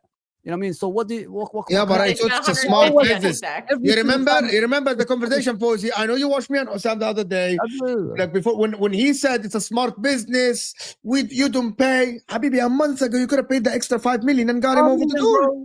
5 million. I mean, normal circumstances, that defender will cost you about 75 million. You're getting him for cheap. Just pay the damn 5. You know what I mean? Now look at us. We haven't even got no defenders that's covering the other defenders. I'll just go. This is what I'll do going forward. Play Gomez as a right back, Van Dijk and Konate and Robertson left back. Play Gravenberch right in front of them. Tell them to not move. Leave that 5 there, and then just above them, try create things and score goals. Just do something like that. Change up. I'm sick to death of watching this open, expansive football. You're trying to like put us, you know, in a position where the opponents every single time they attack, they score goals. No, enough, man. And then you know people look at the midfield. Sometimes there's so much gap in midfield. You might as well just give the team to score the goal in the first 5 minutes. We do. So it's just too much of the same, man. He needs to change. He needs to be a real manager, like a real head coach. Not the watching, man. The parallels with City from last season are just like crazy similar. Like I was whining about the same things last season. The midfield was crap, one ball over the top, cut, every single time last year. Also, our demise started after beating Southampton 1-0. So, yikes! History is repeating itself. He's The got difference himself was I had a figured, bunch of washed up old players. You have brand new, fresh, like world class record signings. Listen, Well, I think that's the thing that I think he went so gun ho this summer. In terms of the signings, majority attacked like Verts, all some of these that we knew that was going to happen at some point. TK, and now he's like, it's just like he wants his style of play to be so gun ho of attack to show these new toys, bro. That you're neglecting midfield and defense. The plan was this season because I heard him in his press conference. He said we've been beating teams last season by the odd goal here and there, but we haven't scored enough goals. So what he did was he bought the firepower this season, and he thought like we just go out there and beat teams and outscore them, and then we could transition during the season. But that's backfired. That's backfired now. Like, because they're your we're champion. scoring a lot of goals. We're conceding a lot. You know what I mean? So nothing. I think as champions or not champions, as you say, you've done what you did last season. Teams now going like they've done with Arsenal, like they do with City, low block, and he doesn't know how to get around that now. That's a Premier League thing. He doesn't know how to get around it, and he's frustrating. And for me, again, I'm on Arsenal, you can see. It's got to be hurt more that not just the losses in general, but the performances aren't there.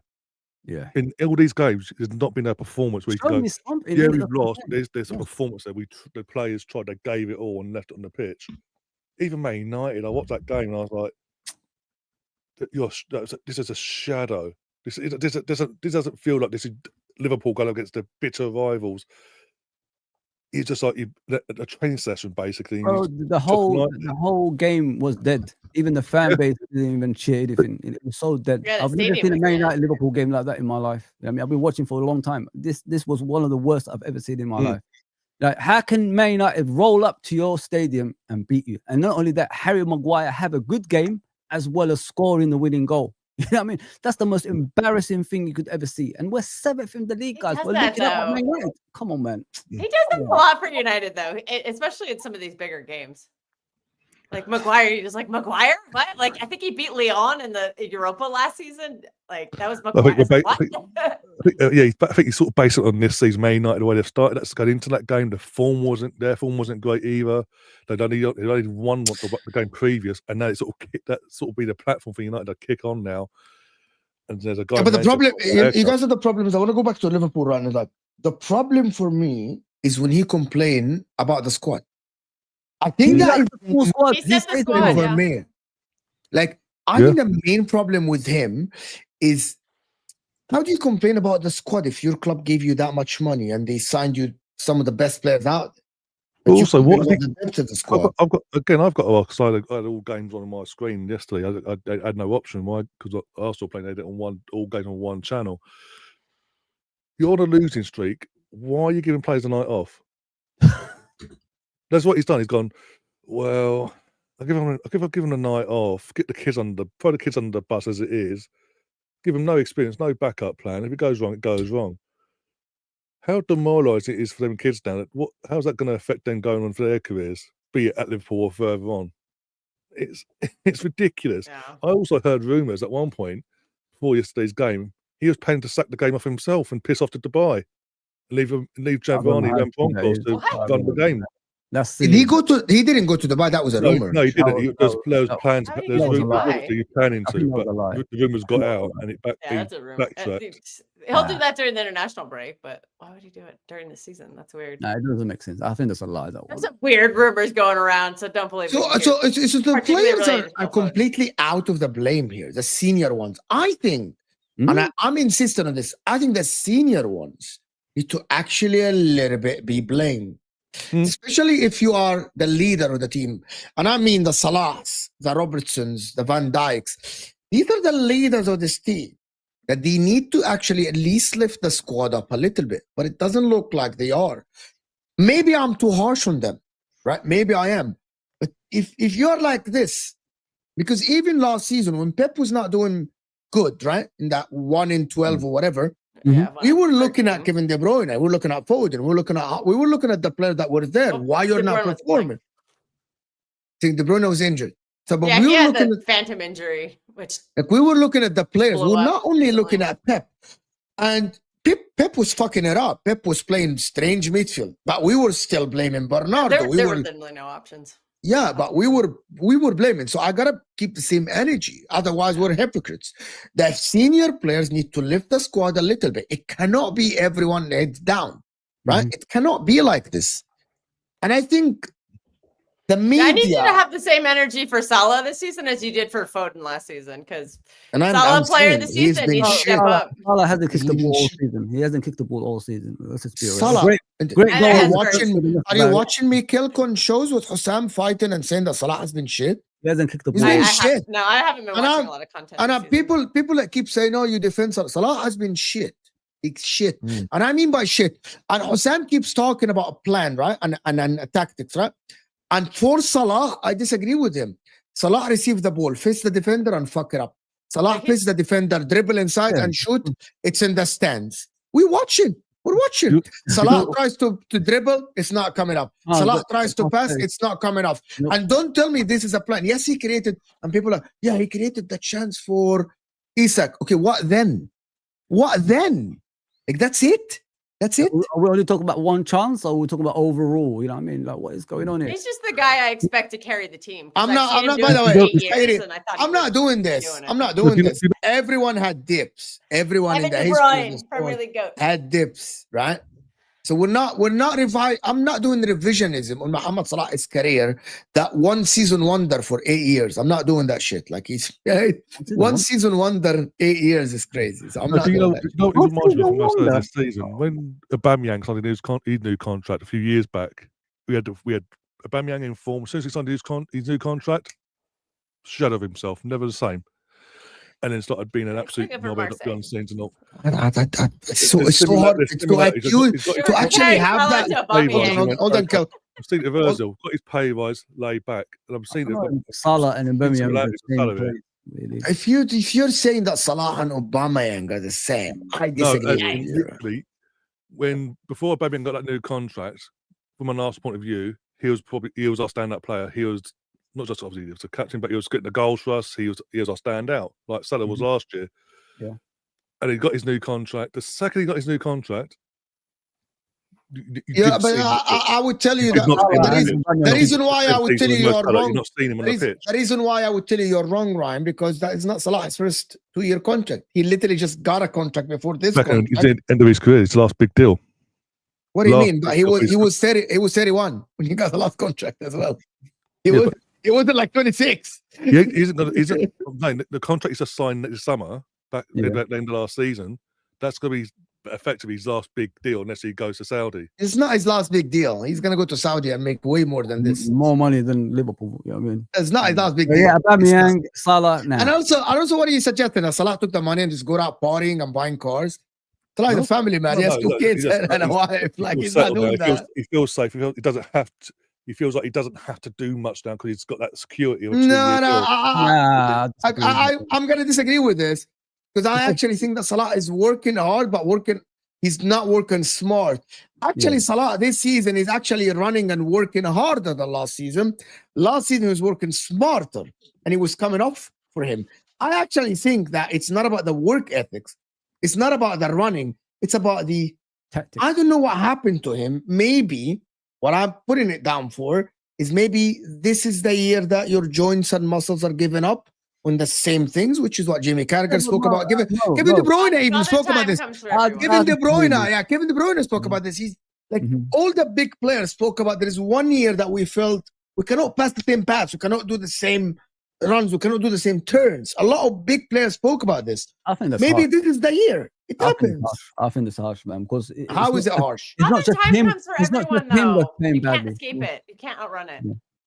But he's been playing awful, Fozy. So go ahead, Fozy. Tell us. What I'm Go ahead. saying is, it's not just him that's playing badly in the team. It's the whole team that's playing badly. I mean, there's no connection. There's no chemistry on the pitch. This is why I don't just blame one player. Everything around it, the tactical side, the players' chemistry on the pitch, it's not there. You know what I mean? So when it's not there, it ain't gonna work. You can't just blame one player. Van Dijk ain't playing well. Konate turns up when he feels like. We haven't got no right back. No, but I understand Van Dijk. Can I respond to one at a time? I understand Van Dijk. So Van Dijk started the season very well, and then Arne Slot is leaving him on an island. So I understand Van Dijk, and then he fell off a cliff. Right? Gyokeres is new.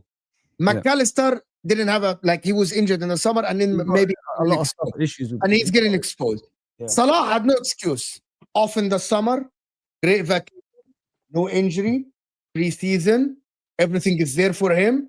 Okay, the only thing is Jota, and that I can't speak of it because I don't know. You don't know how people feel about that, yeah. And a lot of people are talking about that actually, about the Jota thing right now. But the situation. They only brought it up when they started. When we was winning, nobody was talking about that. You know what I mean? Exactly. But listen, everybody gets affected in a different way. You see him clapping and crying, you know, after games and all that stuff when they're singing Jota's name. But I just think like sometimes you got to go back to basics, and this is what the head coach has to do now. Make the team more hard to beat, and then just build up from there. I'm not here blaming individual players. I'm only blaming one person, and that's the head coach. I don't see no tactics out there that's showing me we're going to do well in the next games. I don't see anything that, you know, is going to change my mind anytime soon until, you know, the next few games. I want to see him, you know, own the actual issues that we have instead of blaming other people as well. So, like I said, I'm going to give him the next 3 games, and if the results and the performances ain't there, so you don't think? So what about Salah then? I'm not here for about Salah. Salah is going to leave very soon anyway, man. You know what I mean? So I'm not here blaming Salah for anything. He's done wonders last season. Look what he did last season. On his own, he carried the team and he's won the Premier League. But I'm not this season. I can't blame him, mate. It's the head coach. I'm watching something that's not there. There's no life in this team. There's nothing that shows me we're gonna do well.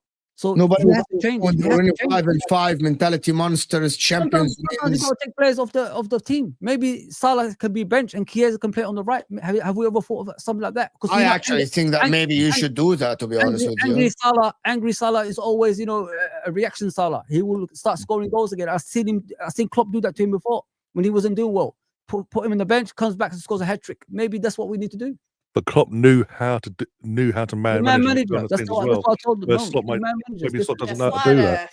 Slot doesn't know how to cook the Wagyu. He just doesn't know how to cook it. Yeah. Sometimes you give a chef the greatest ingredients, they can't cook it, but you give them bad ingredients and they know how to cook it. It's hard to bloody watch this shit I'm watching, man. But yeah, it is what it is. 3 more games, a week left. Yeah. At moments, sometimes I feel like I'm watching like an Ancelotti team. There's just no tactics, and you're relying on individual brilliance, and nobody's doing anything. Every attack is a threat. Every attack from the opponent is a threat. You know what I mean? It's either a goal or the goalkeeper has to save it. Like but the warning signs are there from day one. This season, match day one, opening night of the season, the warning signs were there against Bournemouth. I was on here telling him, mate, we're conceding too many chances. We're scoring goals, but you know, last minute it's not sustainable. I said that. Yeah. I said they need to start. I came on here a lot of times saying that. What they're doing right now is great because I was hearing, champions always do these things, but I said we're conceding goals consistently. There's too many goals we're conceding. We need to stop this shit. But look what happens now. It's the other way around. Now teams are you are kind of the only one. Wild how much you remind me of the only two people, in my opinion, in my work with Liverpool content creators, I think the only 2 people that always sat on panels and fought with the rest of them were Footy and Jerry James. I remember Footy was on the Liverpool show once with Hussam, like on the Friday one, and he was telling them this. Jerry was telling them this. We're not playing well. We're conceding chances. We're wide open. And they were like, no, Slot is going to click. And then everyone keeps saying, when he clicks. This is why when I came up, when he clicked FC. You know, the Liverpool now is that when he clicks FC. And it didn't click. It didn't click. And it's looking peak for Liverpool. And this is unprecedented, by the way, because even the Jose Mourinho side actually was struggling in the league at that time. He only signed Pedro from Barcelona. That's the only marquee. And Pedro was 35 million pounds. It's the only marquee signing. Pep Guardiola last season, the signings they had in the summer were nobody. Nobody. Pep signed Nico Gonzalez. That's it. No, That's- last summer we brought Ilkay Gundogan back and we signed Savino, and that was it. You might as well That's say it. Brought back nobody- 34-year-old. Okay, nobody- yeah. Nico Gonzalez and Marmoush came in January, and City January, fixed yeah. up by And the, then. and the Forget defenders, about yeah. So, Gundogan. but City last season, I don't think we've ever seen a team go down like this after having this summer, ever in my life. Mourinho, Conte, nobody signed these stars and went backwards like this. And I've don't never tell seen me in that my life. only Trent leaving is going to affect him like I've this. been here since day one of the Premier League. I've never seen it in my life. I've never seen Like a team signing, that spending signed these 480 signings million. and go down. Nah. Like it's actually, I think it's ridiculous. Someone being said, honest. someone said Sunderland signed 15 players. Look at them. You know what I mean? You know what I mean? Like, it can, when you sign players, it can push you up the table. Look at Sunderland. 15 players they signed this season. Look what they are. They don't make excuses. There you go. Yes. Yeah, Liverpool. I don't think I've never seen it in my life. It's peak, man. It's peak. It is big. Come to Manchester City. Yay. I'm going to Manchester City, to be honest with you. I can't make up my mind. It's October. Come- What do you mean you can't make your mind up? On what? You're gonna be title race? You're gonna challenge? We are in the title race, absolutely. And I've been Wow. consistent with this. We're in the title race. We're not the favorites, but we will be in the race. I think we next will be. weekend's a big one for you two. That's if either one. Yeah, that wins- Bournemouth either game wins is If you Yeah. don't if you don't win against Liverpool, that Bournemouth at Liverpool. No, what I'm saying. What I'm If saying you is, don't get 6 points, you're done. so basically what I'm saying is, so we've got obviously Burnley and You think Sunderland. we're done? I Assuming think it's Arsenal still do too their early to job, say that. assuming Okay, Arsenal so do their job, Man City, obviously, next weekend, when Man City play Liverpool, if Mhm. either one loses, the one that loses is out of it. That's it. In terms of momentum. I don't think that. I've seen my team come over bigger deficits later in the season. Like, I Against think one of Arsenal are a very good Yeah, team, and but with a they've not different shown me manager, this yeah. unbeatable force. I've gotten in title races man for man Yeah, with but in the terms of when you've got- Liverpool team that got when 97 you've gone up points and against lost. us, Like, when you've gone toe to toe with Liverpool, the Cops Liverpool's, and a couple of years ago against us, when it went down to the last day, our defense, our squad wasn't what it is now. We, as a squad, know everyone's role. We, as a squad, defend as one. We don't let up chances. Barring last night, where because of lack of minutes, it seemed a bit leaky in the midfield. But barring that, how many games have we? Barring last night, how many games this season in all comps are we giving up chances to anyone? To anyone in open play, set piece, anything?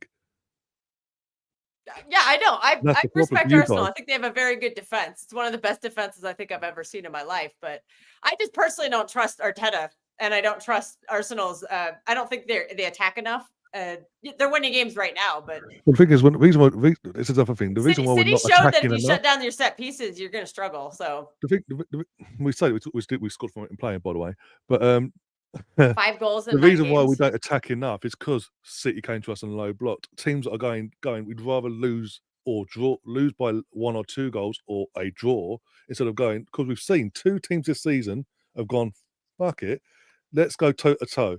Atletico Madrid last week lost 4-0 in the second half. Leeds United at start of the season lost 5-0. Barring that, everyone else has gone tight, compact, and kept it low scoring.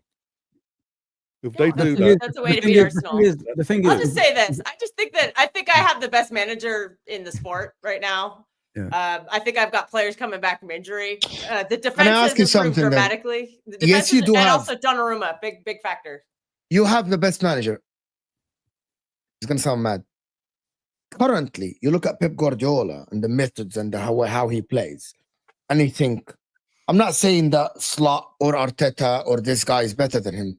And you think Pep Guardiola is the most effective manager currently in the world. oh yeah, I think he is. Look at the trophies Okay. won. Okay, we're Arteta not talking about the is history. improving as a manager, but he Guys, can't we're even not make a talking cup about final. guys. We're not talking about the history. We're not talking about the history. I'm But talking here about now. today. Right now, I'm being I honest. think last season Today. showed me Pep still Okay, has hold it. on. If you are looking at the teams now, who's the most structured team in the league? awesome. Arsenal. Isn't that down to the coaching? Yeah, of course. Yes, but Yeah. it's always going to be for them. You have to get over the line. I've never seen They Arteta will. make a cup final outside of that one FA Cup. So until literally, I think, yes, I could say he's the best right now or most structured and all that stuff. But for me, it's still, you have to get over the line. And until you get over the line, I'm not going to believe that you're ever going to, because you just haven't yet. So that's just how I feel. Like I saw Pep turn a disaster of a team around last season.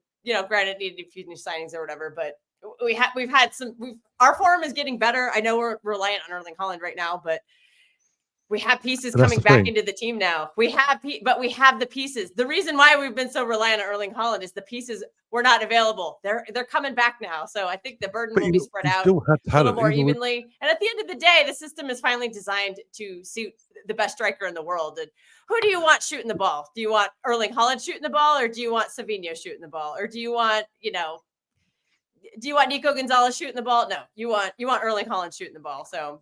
But this is the. I'm just gonna have faith in my manager, because I've seen him do incredible things. So the last, obviously, go back a few years. The last few years now under Pep, it's always been structured around the team, goals coming from everywhere. Now it seems you're very heavy reliant on Erling. If Erling don't score, you ain't winning. We saw that at the weekend, it's just gone. We saw it last season. Started off brilliantly for Haaland, goes through a dry spell or gets injured. The goals aren't coming from anywhere else. I think you missed last season when Haaland got injured. Go back and rewatch the games last season where Erling Haaland was injured and tell me we didn't score any goals. We had like 15 or 16 goals. There's a reason why you went in the title race. There's a reason, like us, there's a reason why you went in the title race, and it's because Haaland weren't there to provide the goals that you needed to win games. We scored more points last season when Haaland was out of the team. Like during that 1-14 run, Haaland played every game. It wasn't because of Erling Haaland. We had no midfield last season at all. Like even if Rodri had stayed healthy the entire season, the rest of the midfield was garbage last season. De Bruyne on his last legs, he was awful, and he missed a lot of time as well. Kovacic, not that guy. Bernardo Silva on his last legs, he's not good anymore. Like we just had a terrible midfield, very easy to cut through. The defense was awful last season, and I think a lot of those issues have been addressed. Like I think we're defending a lot better this season. Like we had multiple clean sheets in a row. That's something you just don't really say. I think Donnarumma has dramatically improved the mentality of the defense, and he's giving confidence to them. Like I feel like Guardiola and Diaz feel like they're allowed to make a mistake now, because it's not going to be Ederson fucking up every chance hit at him. Donnarumma can actually save some shots. Like, he's a big player. Donnarumma has mistakes in him. Donnarumma has mistakes. I know he does, but it's not making exactly perfect. I think overall he's a better. Like he's going to provide more confidence over the course of a season than Ederson does in net. Every goal. Who do you want 1v1? Do you want Donnarumma or Ederson? I'm taking Donnarumma. Yeah, I think 2 years ago. I've been happy with what I've seen so far. Yeah, to be honest with you, the thing about it, when I'm looking at you, apart from Erling Haaland, right? I don't see any department where, and that is not a dig at Man City. It's just how the teams are built, because Rodri is out, right? He's coming back. He's in and out. I don't see any department of Man City that is better than Arsenal. Any. No. Oh, I think our attack is way better. Not just Erling Haaland, the attack in general. I'm taking Omar Marmoush over anybody in Arsenal's attack. My God. Anybody. Are you no, I'm taking Omar Marmoush. I'm taking Rayan Cherki. By the way, I am here for the the only ones I take Arsenal over Phil I am here for the discussion. I am here for the argument. It's a debate, right? Yeah, it's fine, but it's like do you think would you take Phil Foden? Yes, Omar Marmoush, who had 37 G&A last season. Tell me anybody on Arsenal anything close to that. Over who? I'm taking Marmoush over anybody on Arsenal's attack. Over Gyokeres, over Bukayo Saka. Okay, maybe not Bukayo Saka. I take that back. I like Bukayo Saka. He's a very good player. Okay. What about so I got a little ahead of myself there. Okay, so Phil Foden this season has had 1 assist, if I'm not mistaken. Would you take him over Eze, for example? Yes. Would you take him over Odegaard? Yes. Really? Yes, I would. Because I've just watched Phil Foden a lot closer. I know what he does for my team. I've seen him roll up in big Champions League games in the past against Dortmund, against PSG. He told Kylian Mbappe, "Hey, let's go against PSG," and then he went and dunked on him. Like I've seen that over the course of obviously, but I also give context to that. Odegaard hasn't had that long of a career at this level compared to Foden. So, and I haven't watched him as closely, so I understand there's a bias in that. But I prefer Phil Foden. I've seen him in big moments. I've seen him like I've seen him win player of the season. Like I've seen him and Rodri carry a team to a title. So I back Phil Foden. He's my guy. But that's not saying Odegaard's a bad player. I just think at this stage in their career, I'm picking Phil Foden over Odegaard. To be honest with you, Odegaard last season didn't have the greatest season. He started the season okay. He got injured 3 times. I'm not gonna if I'm an Arsenal fan, I wouldn't be banking on Odegaard yet. It's not a full-on conclusion. He's like I'll be picking him. I think it's a toss-up. Eze is the one. No, you've got competition over Eze. As far as I'm concerned, as long as Odegaard's out, Eze starts performing regularly and getting assists, getting goals, getting involved properly and having all-round performances. When Odegaard's back, I'd keep Odegaard on the bench whilst Eze's in form. Make him work for it. Get him back to form then. Because a healthy Odegaard and Eze is beneficial for my club. Yep. It'll get us over the line. It will. I also just personally don't really rate Eze that highly, but he's a good again. I think he's a good player, but I don't think you're ever going to say Eze could be a world class player. He goes under the radar. Whereas Phil Foden, you can. If you want to compare tens, I think that's a more apt comparison. The thing is, if you're comparing someone that's played with Eze, Eze's come to Arsenal, will come back to Arsenal just now in the last few months. He spent the last 5 years, of all due respect, at Crystal Palace. Have only just started. Yeah, I think there's a reason for that. Now, no, it's just because the way. I think he's just not good enough at this level yet. He wasn't in our academy. I don't know if he'll ever get to that level. Eze was in our academy years back, but at the time he wasn't. Who would you rather have, Fawzi? Let me do these couple of super chats before I actually ask Fawzi this as a neutral. Hey, thank you, Habibi, for all the way from Canada. Big up everyone that's supporting the channel. If Haaland doesn't score, City are mid-table team. Do you agree, Kilk? I mean, far, no. I think this season the system is designed to suit Haaland, but I think if Haaland is injured, I think Pep will do something else and we'll still score goals because I've seen it before. Haaland has missed time every season, and we still scored goals. You don't have KDB, Gundo, Rodri to save you anymore. Well, other guys are stepping up. Like Nico Gonzalez is doing the job for. I mean, he's not Rodri. I'm not saying that at all. He's not even like an elite, but he's doing the job. Like he's getting the job done. That's always been the issue when Rodri is out, is nobody can get the job done. But Nico Gonzalez is getting the job done. And you know why we looked so terrible in the midfield at Aston Villa? Is because Nico Gonzalez couldn't play. But when he came on, we looked better. We might have actually been able to win the game, or not win the game, but maybe not lose the game if he had actually started. But his health, he wasn't healthy enough to start, unfortunately. But I think you guys are severely underrating him. I'm not going to say he's been spectacular, but he's just getting the job done. It's not a wide open hole. Even last season when he came in, every time he played, we looked better. And for some odd reason, Pep never played him. And every time he did and took him off, we looked worse. He's doing the job, and he's getting better, like on the fly. Like every game, he's getting better and better. He's learning how to be a 6 from Pep, and that's who you want to learn from. I don't think Pep rates him personally because there's a reason why in the summer there's heavy rumours. He was going to send him back to Portugal. Yeah. So I don't think he personally rates him. He thought Rodri would come back and everything would be okay, but obviously Rodri's having setbacks. Well, he's coaching. He's coaching Nico G though. It's very clear that he is coaching him. Like if you go back to like the first game of the season and go to a game from like a week, like the Villarreal game or even when he came on in the Villa game, he's improved dramatically. And also he's not a 6, he's an 8. He's learning how to be a 6 on the fly. And I think a Pep Guardiola 6, I think that's the hardest position in football. Like there's a reason why everyone that Pep's ever like kind of coached or mentored as a 6 has been thought of as like one of the best ever, like Busquets. That was, Pep turned Busquets into Busquets. He turned Rodri into Rodri. Joshua Kimmich was in his heyday under Pep. Like Pep knows how, like if he sees talent in you, he'll give you the time of day. And he's been doing that with Nico G. And Nico G is getting better. Again, he's not better than Rodri. He'll never be better than Rodri, but he's getting the job done. He's giving me Gareth Barry vibes, and that's helping the team, man. That's just, you just need somebody solid in the middle who can do the job. And when he plays, we're a better team. Because Rodri hasn't played most of the season. When we went on those unbeaten games, what was it, eight unbeaten, and then we had a bunch of clean sheets. And Nico G was the center of all that. He's getting the job done. He's doing a better job, and we're a better team with him. the reason why Rodri isn't playing much because he rushed himself back. He tried rushing himself back to the World Cup, and he's having setbacks. Yeah. His body can't cope because of what happened to him. Yeah. He needs that full recovery. He didn't allow the body to do the full recovery. I've had a That's lot to the say reason about why. that. I agree with you. Yes, I agree with you. I'm very unhappy with the way that Rodri has been managed. So Yeah. hoping they're learning their lesson. Who would but- you take? Who would you take? People in the chat, please get involved in it. Who do you take? Mhm. Foden today or Eze?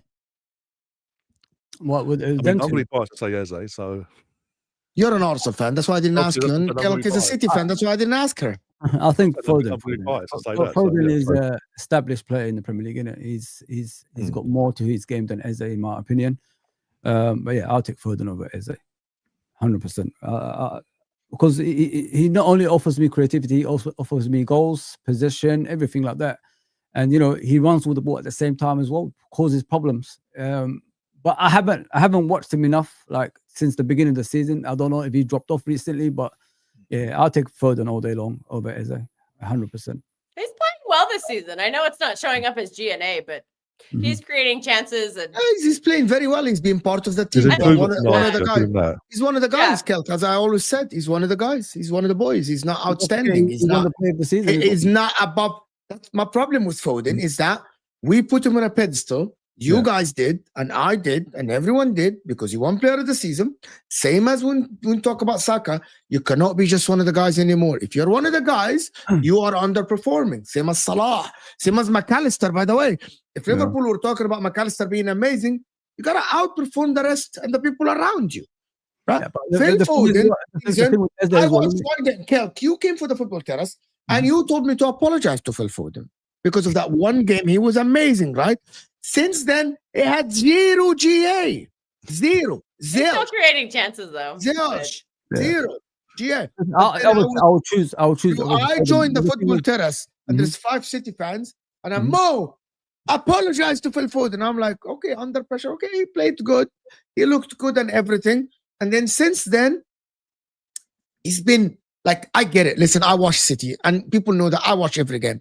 He creates that chance here and there. He passes the ball. His touch is very good. His half turn is elite. Yeah. He's magnificent, right? But the productivity is not there as much. It's not there. Like, I think that- I he's think not. it is. That's It's what I just mean by not- it's like, not for in me, it's for me, not for on me, the this stats. season, he's not better than Doku for this season. He's not. He's not better I than think he's Doku. way better than Doku. I don't rate Doku. Doku has more I don't- productivity than him. I'm going to say something. I No, he don't doesn't. rate. Doku Foden had a as much purple as everyone patch. else He's does. regressed. He's back to. He's normal only form 9 now. games. Everyone has a purple patch. It's not only 9 games. That is a purple patch. So I think if Foden's been Doku's more purple patch in the consistent 9 over the games, 9 that means games. he's been better than Foden. Sorry, Ryan, to interrupt you. No, If so- so- Doku has been better than, even if it's a purple patch, that means he has been better than Foden Mm. over the last yeah. whatever. Yeah, firstly, from an England point of view as well, I don't rate Foden like everyone else does because he does it for City. Apart from last season, he does it for City, but I've never seen him do it. I've never seen him translate that form ever for England. Well, how many players in England that actually translate that form? And he's anyway? got the same level. There's a lot of really, it's a lot of players who don't. a lot of show up players for that he's England. not- He's always putting his Chicago pedestal Cup, to beat. I'll and throw it at you. Southgate's always- Declan Rice is awful for England.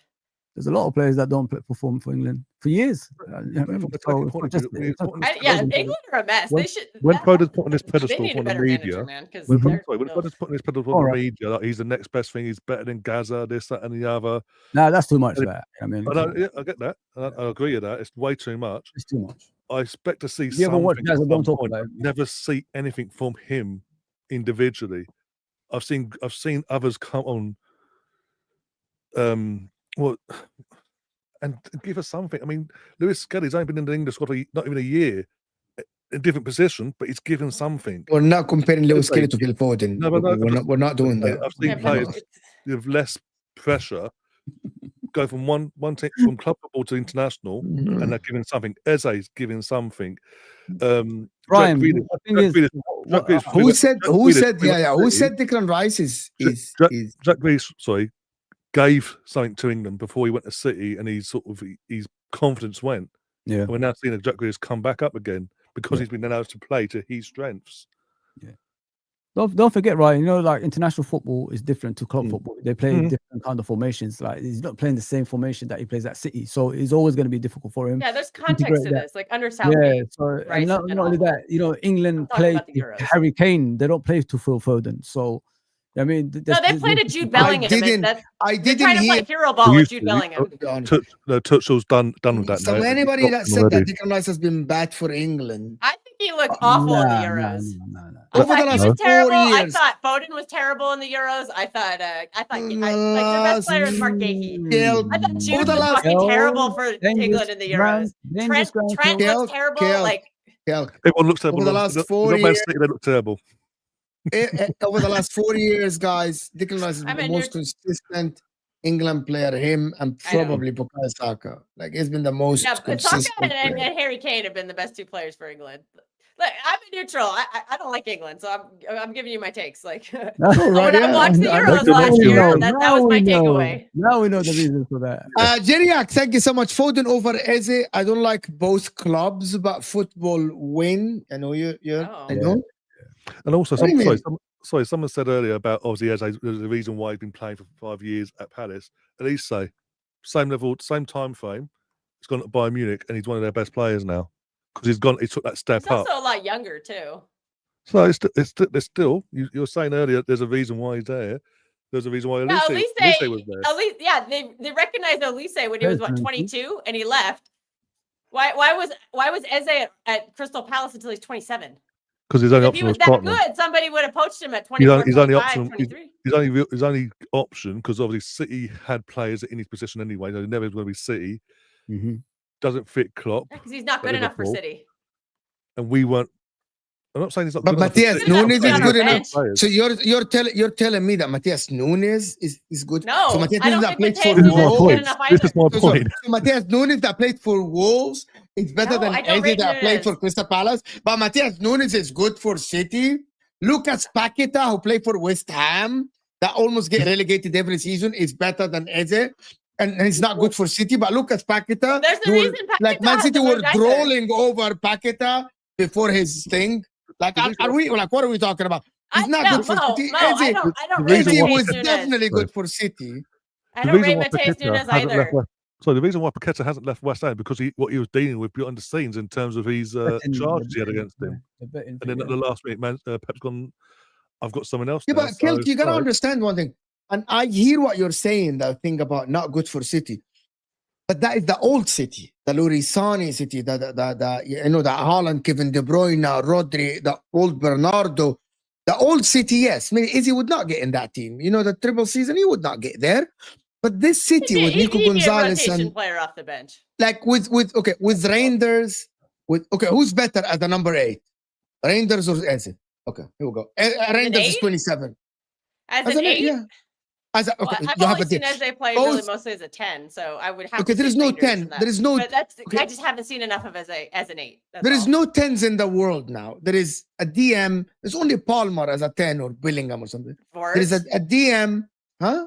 Verts. And he's failing and miserably. So, I These think guys, come on, Verts is man. still a He's great 10. failing. He's He's struggling failing. right now at Liverpool, so but okay. he's So very good. I watched Reinders, him at Reinders. Leverkusen. He's very good. Okay, both of them, Eze and Reinders, are both kind of 8/ a little bit more attacker. That's why Reinders got a lot of GA with Milan last season. Mm. Who would you rather have? Reinders, who is very good. City fans say very good. Mhm. Both 27 years old. He played for Milan, a team that finished 8th last season in Serie A. Didn't even qualify to any European competition, right? Or Eze. So forget Foden. So, but let me do this first. German Chicken Wing, thank you so much for the support. You fraud. Mo Eze is 27 and still has not reached Foden's level. Give it a rest. Well, I maybe think yes, because he Foden at his didn't play worst for is City. still better than Eze is his best, but I like Eze, but Foden has played very, very well for City. I believe if Eze was coached under Pep Guardiola, he would have reached levels. yeah, he might have. But amazing. there's a reason why he But won't. he didn't. Yes. He didn't. Reinders is good for. If Reinders is good for City to start every game, how is Eze not good for City? Does it make any sense? Because I think we have, you're talking about what position he's playing in. I think we have other players there that are better. I think we have Phil Foden and we have Rayan Cherki, who in the limited time I've seen from Cherki, the spark plug that I've seen from him, I've never seen that from Eze in his whole career. He's played Right. like 2 games, but okay. We also, yeah, I just think we don't. He's literally played 2 games, and one of them against Swansea. Who? No, I watched him. I've watched Cherki. him at Lyon. Yeah, he had was good 21 at Lyon. He had 21 assists last season for Lyon in all And competitions. Wirtz had 2 seasons that was fantastic. Has they ever had those kind of numbers? No, out of the I rate Are we now Wirtz right now I rate higher comparing? than Rayan Cherki. I respect Are him we- for all he runs. He's a very good player. Yes, he's 27, but some players do blossom late, and they do come into their own late in their careers. Yeah, he's in his I prime. know, now, isn't Johnny he? Rangers Yeah. is that way. Honestly, right now you could say that Eze and Rangers are a wash. I'm okay with saying that. Because Eze has done it in a better league. I could say it's a wash. Yeah. Rangers has disappointed me this season. I expected a lot more from him, and so far he's not. I think he could use his spell on the bench. I think he's underperformed for what I was expecting from him. I came out with a very big chest on Johnny Rangers. I said he was going to be the signing of the season. And I said it at the he's been a beginning bit of the season for you. disappointing. Kelk, I told you, there is no player in the history of Pep Guardiola's City 9 years that ever got embedded in the midfield from the first season, including Bernardo Silva, including Rodri. Nobody. No one has ever gotten the first season spot on under Pep because it's the hardest place, because it's the hardest positions to play. The 3 guys in the midfield under Pep Guardiola is the hardest position because they are the heart of the team. And Pep is so particular about the movement and the passes and where you are that it's very hard to teach. That's why you look at Rangers now, even though you can see the touch is good, he's lost.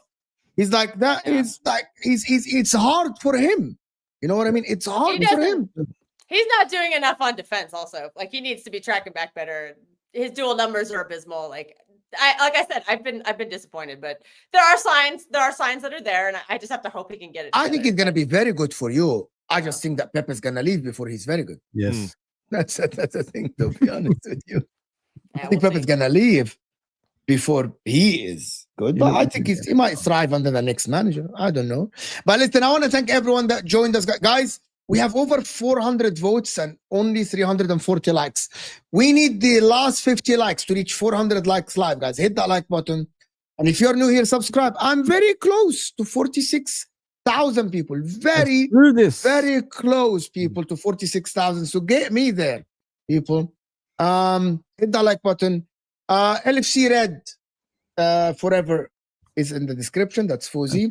True City fan, that is Kelk. If you're a City fan, go support Kelk, Matthias, Patrick. Great job doing there.